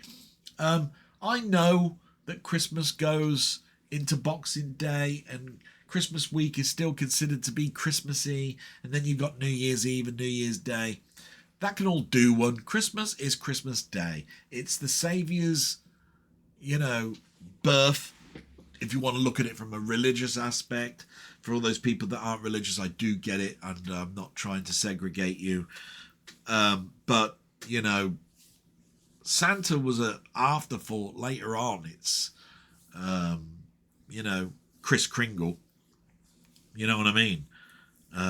Coca-Cola made up the colours, didn't they, for the red and white? I mean, that just shows you a little bit about that. But the commercialisation probably came from Coca-Cola, if that's true, about the red and the white coming from the colours of the Coca-Cola bottle and cans and so forth. Tell you the one thing, I think I only saw the Coca-Cola commercial once this year with the bloody trucks and the lights. And I think it was an AI thing. That's a load of bollocks and all. So that answers that, really. Please go and support Ian Hill, The Ramblings. Link in my description. Absolutely fantastic guy. Thank you so much. So looking forward to our New Year's Eve evening live stream, which you do every Wednesday. It just happens it's fell on Christmas Eve and it's fell on New Year's Eve. And please come and join us. And you've got the added advantage of a special guest who, again, is a big friend of mine, Jamie from Muckman-Movies. I dare say I'm demoted for one day. I don't know. I think that we're just going to have a ball just chatting about things. He will bring a wealth of knowledge, I know that much. I hope he brings a sense of fun. That'll be good. Moving on. We've got Carl Todd, salute by the way to my friend Ian Hill. Carl Todd's put, hi Del, sorry I've been away, a mixture of long hours at work and then spending time with family. I wanted to wish you and your mum a wonderful Christmas and New Year. I hope that the actual Christmas day turned out to be better than you were fearing. For the 4K playback issue, I've only had one issue which was reliably bad off gassing in the Gladiator 4K. The disc was cover red in slime. I heard the early Panasonic players like the 820 suffer playback issues, but newer, better models like the 9000 are okay. No issues with my old Oppo. What have I got here? Mine's 820. The one above that is the 9000. I've got the 820 and the 9000. The 820, no problems with. 9000, no problems with. I believe the 810 is more prone than the 820. So, fingers crossed for me. The 820 has been around now for 3, 4, 5 years. And it's had 3 revisions. And I've got a funny feeling that I bought mine revision 1 because there's no more BIOS updates for it, no firmware updates for it. But there are for the newer revisions. I've got a funny feeling that mine's got better parts in it. It's more akin to the 9000, which has a metal aluminium case. And I believe it has better parts in it for the lens and the pickup. I might be lucky. But I do agree. Some people have said about the 820, but they haven't said whether they bought it in the last year or not. And I do believe it could be down to revision. Something to add to the debacle that I was talking about in regards to 4K playback. A quick question you've put. Every year the BBC have a Christmas ghost story. Do you have a favourite? Oh, wow. Yes, they do. And there was one this year on BBC Two. Was it Mike Gattis or Mark Gattis wrote it? It was very good. I recorded it, watched it, thought it was great. But have I got a favourite? Not really. I've loved the ghost stories, and there have been many of them through the years.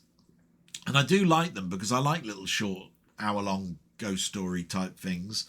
I remember they tried to do Dracula one Christmas. I don't think that worked out very well. It was in 2 or 3 parts, done by the guy that... Oh, Stephen Moffat, wasn't it? I think he decided not to do a Sherlock Christmas that year and did a Dracula instead, if I remember rightly.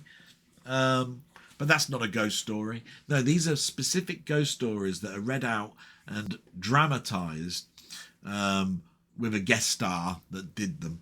And I can't really think of one, but what a fantastic question. I believe the ghost story from last year was pretty good. And like I say, I love everything that's got a little bit of a twist at the end. That's why I like, what's it called? Inside Number 9. They did one with Sheridan Smith. And the whole story was based around Christmas. And at the end, you worked out that she was dead or something and was a ghost. Very, very poignant story. Not, again, the ghost story thing, but I like shows like Inside Number 9. Marvellous. Fantastic. Thank you very much. And have a great Christmas yourself, matey. Absolutely wonderful. Hope you have a great new year. And we're moving on now to who I've just been talking about, Jamie, Muckman-Movies himself. Let's have a read and see what he's put. Thanks for the shout out, Del Boy, and congratulations on the 200th episode of your Vblog. I really want to see The Long Walk. That's a film that I've just bought, but we'll hold off the Steelbook until I have seen it. I picked up the standard Italian release of Once Upon a Time in America after seeing this bumper version. I've been waiting for a Blu-ray of the extended cut for years after I mistakenly sold my DVD copy. So super excited to get it back in my collection. By the way, it was probably a slip of the tongue, but it's directed by Sergio Leone and not Martin Scorsese. Yeah, that was a slip of the tongue. Sergio Leone did all of the Once Upon a Times, and I love Once Upon a Time at the West. But Martin Scorsese did so many gangstery ones, I got mixed up. So yeah, apologies. You know I like to pick you up on your errors. Even though I put apologies for any any errors that I make during my thing. Don't matter. Other people just love to pick them out. I don't mind really too much. Well, especially Jamie. Jamie's such a nice guy. He doesn't mean anything malice in it. Nor does Colin Jones. None of them do. I never do a finger pointing exercise anyway. But he continues, have a great Christmas and make the most of your family while you can, because I can confirm it really isn't the same if you don't have any family left. And what a poignant end to a lovely block of text for me to read out, and one that I have to turn around and say, guys out there, love those family that you've got. How much time do we have? Yeah, I have to say I keep trying to change to make things better, but there you go. There's a knock at the door, so I'm just going to pause the recording for a moment. And I'm back, and I do apologise. Yeah, my sister has forgotten what day it is, Sunday. And she said that she was going in 10 minutes, and I just had to explain I was still doing my blog. And she went, oh, it's Sunday, and don't worry about it. I said, I'll try and end it in half an hour. So I've got a deadline now, so I must read out these things and get through this quickly, and I'll try and reflect at the end. It's just one of those things. I'd never keep my sister away from family, and if she can get away early, I'm happy with that. So, salute to, was it Muckman-Movies, the last one? Yes, to Muckman. Please go and have a little look at his channel. Here's another one that's got a great channel and a close friend of mine. In fact, he's got two channels. So it's Colin Jones and then aka Ponder. And let's see what he's put. He's put, wow, that hospital visit wasn't down to lack of funding, but straight up lack of care. And I have to agree. Please look at the previous blog. It was about my mum going to hospital for her injections. Sending my regards, Merry Christmas and a Happy New Year to the three of you. I hope it turns out to be a good one despite the challenges. Thank you very much, matey. And I'm just glad it's out the way, to be quite honest. That slip is probably a claim if you're that way inclined. But if not already started, it may be too late. I doubt you'll do this anyway, but it is a possibility. And I thought about it while I was there, and I just thought, you know what? I could do without all the crap. I sat down in HMV for about 10 minutes. They were very nice in there. And I just thought to myself, no bloody point. I don't want to keep coming back and then arguing and all of that sort of stuff. Going to the doctors and they need a doctor's report, all of that sort of stuff. Sod it. But yeah, I should have done, shouldn't I? But there you go. Fingers crossed that car battery can be replaced before it fails again. Yes. I need to do a long trip. And I need to do it between now and New Year. I'll get that done. I need to go sort of like up the motorway to as far as Coventry and back, or at least. It needs a good hour of the alternator putting it in. And I shouldn't have been so bloody stupid anyway.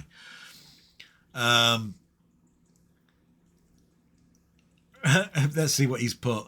You got the wrong colour hat. It should be black. Laugh. Yeah, I think he's talking about my... Hang on. My Santa hat or something. It's the only hat I know that I've put on. The humbug stream was a blast. I get you with Twitch, but as you know, I've carved out a bit of a niche there, and I'm very comfortable with it. Do you know what? I might relax a little bit about Twitch. Maybe I'll do some live streams there. I don't think... The one thing I'm not going to do is do a semi-stream on Twitch and YouTube.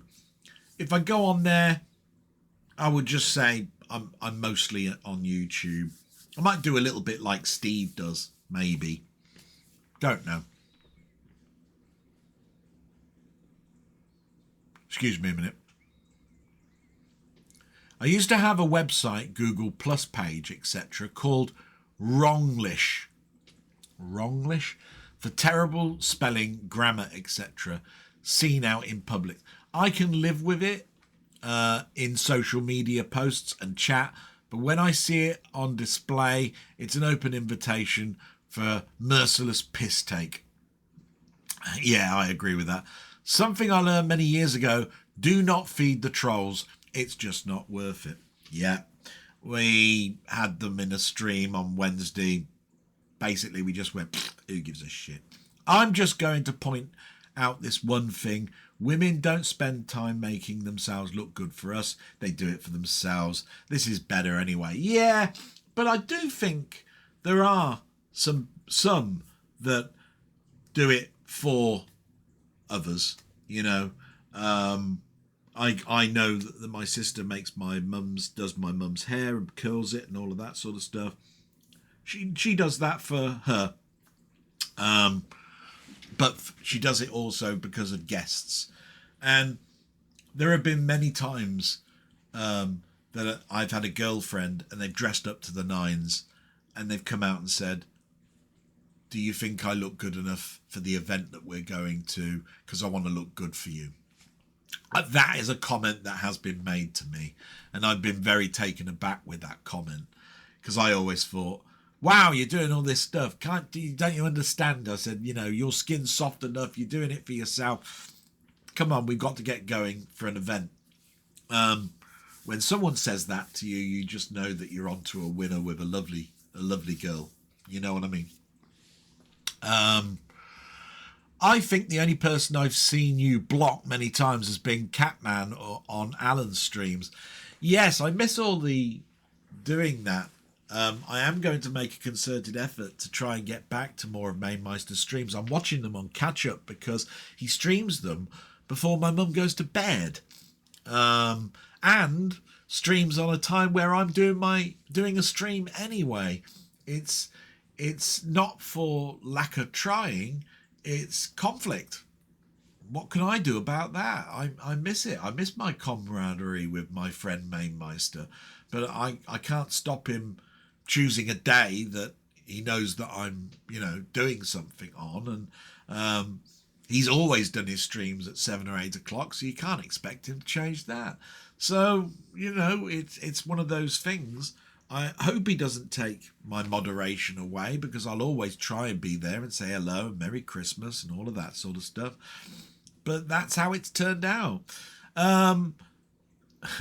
For a reindeer name, you say, how about Reindeer McReindeer Face?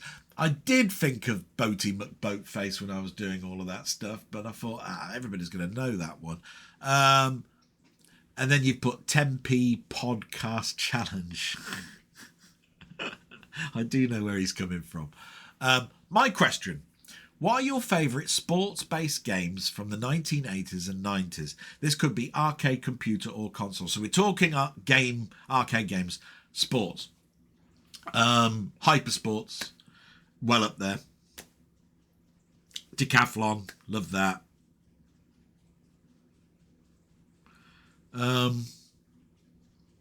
I liked Summer Games too over Summer Games, but Summer Games was such a radical change to the decathlon type game.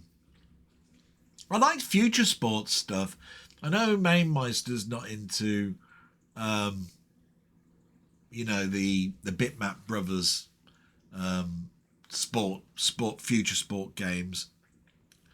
But one game that we both agree on was it called Rocket Ball or Rollerball? I can't quite remember. One of the two. Semi-made around the film with James Caan playing on skates, trying to fire a ball at a goal that's along the border. Hard to sort of explain, but I found that a much better experience than, say, Ball Blazer and ballistics and those types of games. Yeah, I was never into the Winter Games series much, or the World Games. I'd moved to the Amiga by then. Joystick wagglers are a bit strange. I liked them at the beginning, hated them later on, but they have a place in history, and that's why I love hypersports and track and field. In particular, track and field was brilliant, but I liked hypersports really a lot. And I thought that the conversions on the C64 were brilliant. I won't go into the boxing, the karate, even though they are sports, because I think they came across more as a tournament than a game. And then the football stuff. Now, I did play Kickoff 2. I did play Sensible Soccer. I never chose better between the two because I was crap at both. But I did like the Neo Geo side-scrolling football with the sprite scaling. Thought that was great. That's about it, really. Racing games. I mean, that's a sport, isn't it? Love Formula 1. There's a game that I'm playing on Steam at the moment called Golden Lap. Really like that. It's more a management thing, but I like that. Golden Lap. I bet nobody really knows too much about that game. It's been around for years. I bought it in a sale. Really like it. Salute, my friend. Go and look at his channel. Absolutely fantastic. Happy New Year to you, matey. And the next one is very short as well. It says, once again, cheers and Merry Christmas, Del. This is from Martroid, my friend Martroid. Right time to watch. Sorry. He says, once again, cheers and Merry Christmas, Del. Right. Time to watch the Bar Humbug vid now. So, yes, he's now moving off and watching the Bar Humbug. I hope you like that. I loved that stream. It was great to do. 3 hours of fun. Followed by another couple of hours watching my friend Muckman do his stream the following day. It was a busy time for me doing lives because I then did my Christmas Eve one. So, yeah, absolutely fantastic time. Brilliant. And Happy New Year to you. And then we're down to the last comment, which is congratulations on getting to Vblog 200. This is from Gans Teeth. Wishing you and your mum a Merry Christmas. I hope you get a bit of time for yourself to relax and recharge. Same to you, my friend. Thank you so much. Absolutely brilliant. And to everybody that left a comment, thank you so much. And literally, I haven't got very long to go, probably about 20 minutes. So we'll move straight in. But I wish everybody there a Happy New Year. A lot of those are going to be mentioned here because they've got their own channel. Please do go and subscribe. But here we go. We've watched on YouTube. This Week in Retro, which usually has 3 subjects, only was an outtakes video, but very fun to watch. It was nice, 20 minutes long, very quick to watch. Welcomed. Thank you so much. Techmoan didn't do anything, nor did Chronologically Gaming, but the Gadget Show did an end-of-year Best of Tech 2025, which, to be quite honest, with all of the sex, the Kex sponsorship, it came across like gear that you could never, ever afford to buy in this day and age. They were talking about laptops that were well over £1,000. They were talking about phones. The cheapest one that they listed was £800, and the one that they mentioned was obviously the iPhone, and you know how much that costs. I just laugh at it, to be quite honest, because I can't afford that tech anymore. And I'd have preferred they mentioned more of some of the innovations. There was a couple in there about the VR glasses that Meta have brought out, and the ones that have come out from Apple, which are way too expensive, like $3,000, right? But again, can't buy that tech in this country. They're only making it in America at the moment, so I don't even see it. so I can't get excited about it. So those are the 4 that I normally watch, as anybody that watches this blog knows. Here's the stuff that I watched as well that doesn't really pigeonhole into anything. You got the 8-bit guy that did a video called Quarks Part 2, the Commodore 64 and PET versions. That's because he's making a game called Quarks, which is very similar to a Tetris type game. He showed the VIC-20 version and he's making a cartridge of that. Now he's showing the Commodore 64 and the PET versions. Very nice to see, making great progress. That was very interesting for me.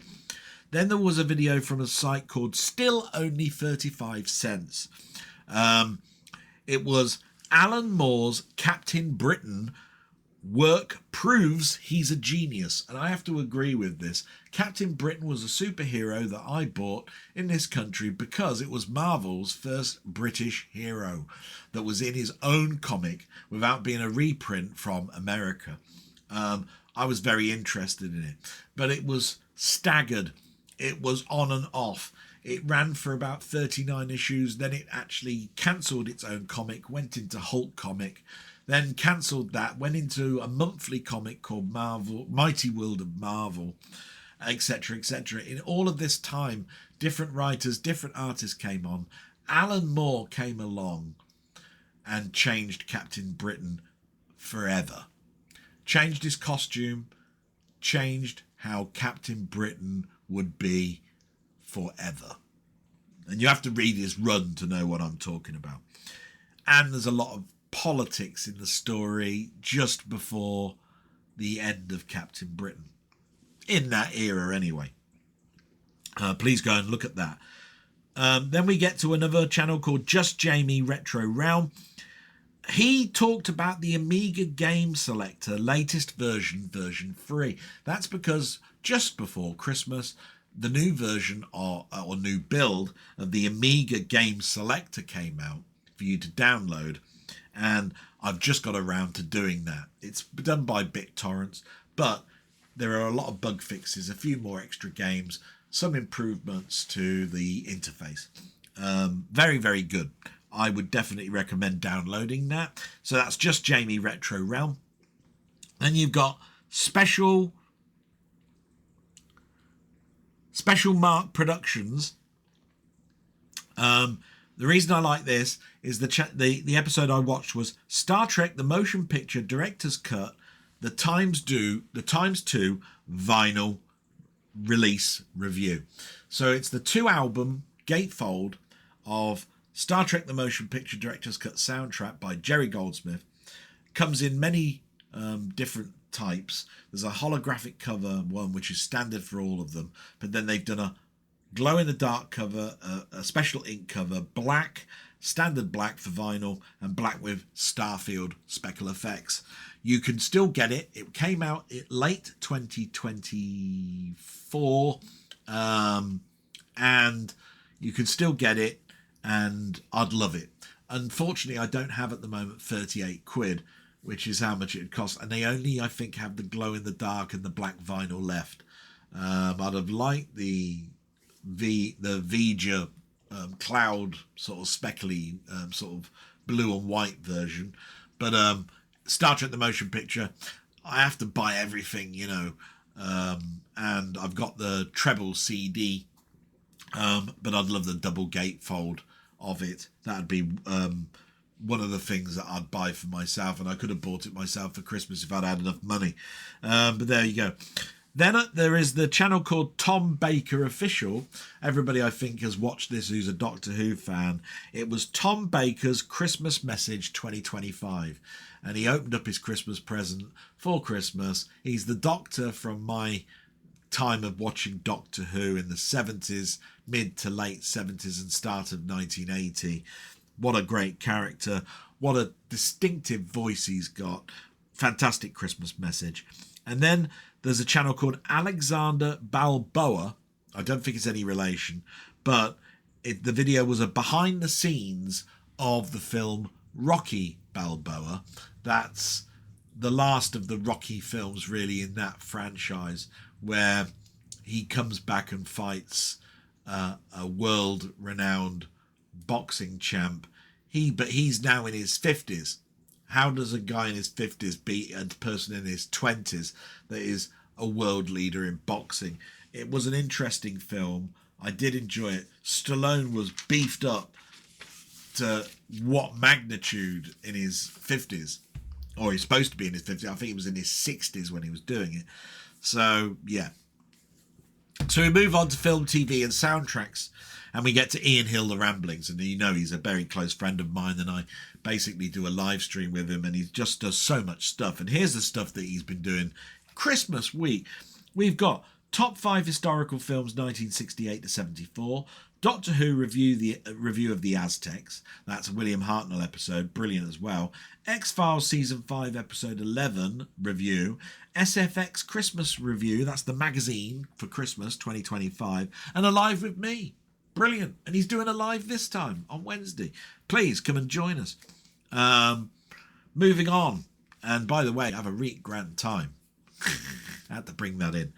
Mondo Chelovic Movies, couldn't see anything from him. He's probably done some Patreon stuff, but do remember he's switching jobs. I wish him well in his new jobs. I wish him well for his 2026. He is my go-to guy for horror.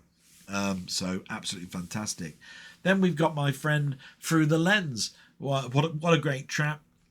I'm a big supporter of his. He's done a couple of shorts over Christmas. He did Avengers Doomsday trailer and Stranger Things Waste of Time, which he thinks is, well, it sort of explains it all.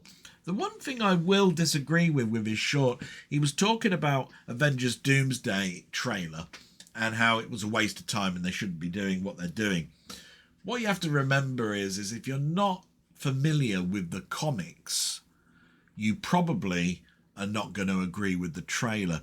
You have to remember in the comics, they're trying to do a new spin on what happened in those comics. Now, Captain America did come back. The super serum, I believe, made him younger. The other thing was, he did have a child. That's another thing that's in the trailer.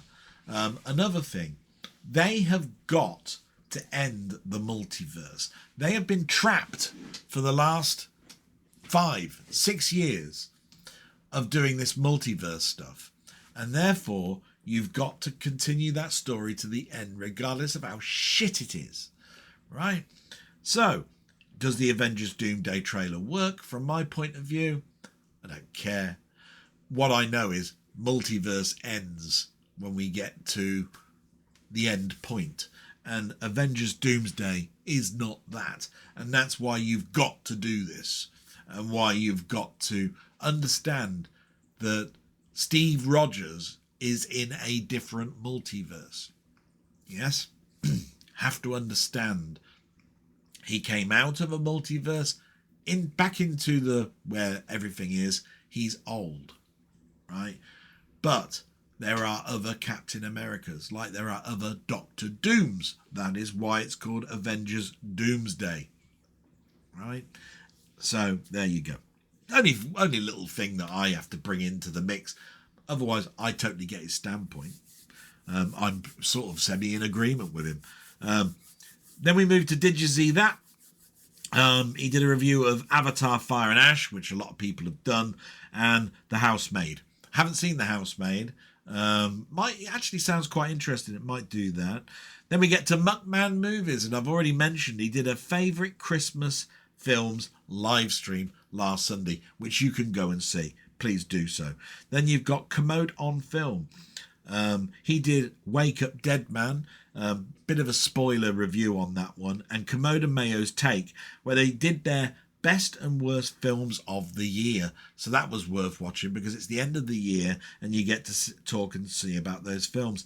Then finally, for this section, Jim Jam Movies and TV, he did a little Christmas video wishing all of the people that subscribe to him a great Christmas. Absolutely fantastic. And then at the end, we've got Game and Tech YouTube. These are people that are on my Discord or in my friend's Discord or whatever. Absolutely fantastic people, and I know them very well. Down the Rabbit Hole, must have mentioned him every week this year. He did Atomic Pinball Tabletop Toy, which basically is a toy pinball thing, and then you find out there's an app version of it, exactly looking the same. Fantastic. And he did a Sega Genesis Star Wars Holiday Special. Who knew that Super Star Wars was transferred to the Genesis, the Mega Drive? That was absolutely fantastic. Please go and support him. I think he's probably done another video since those two that I've seen.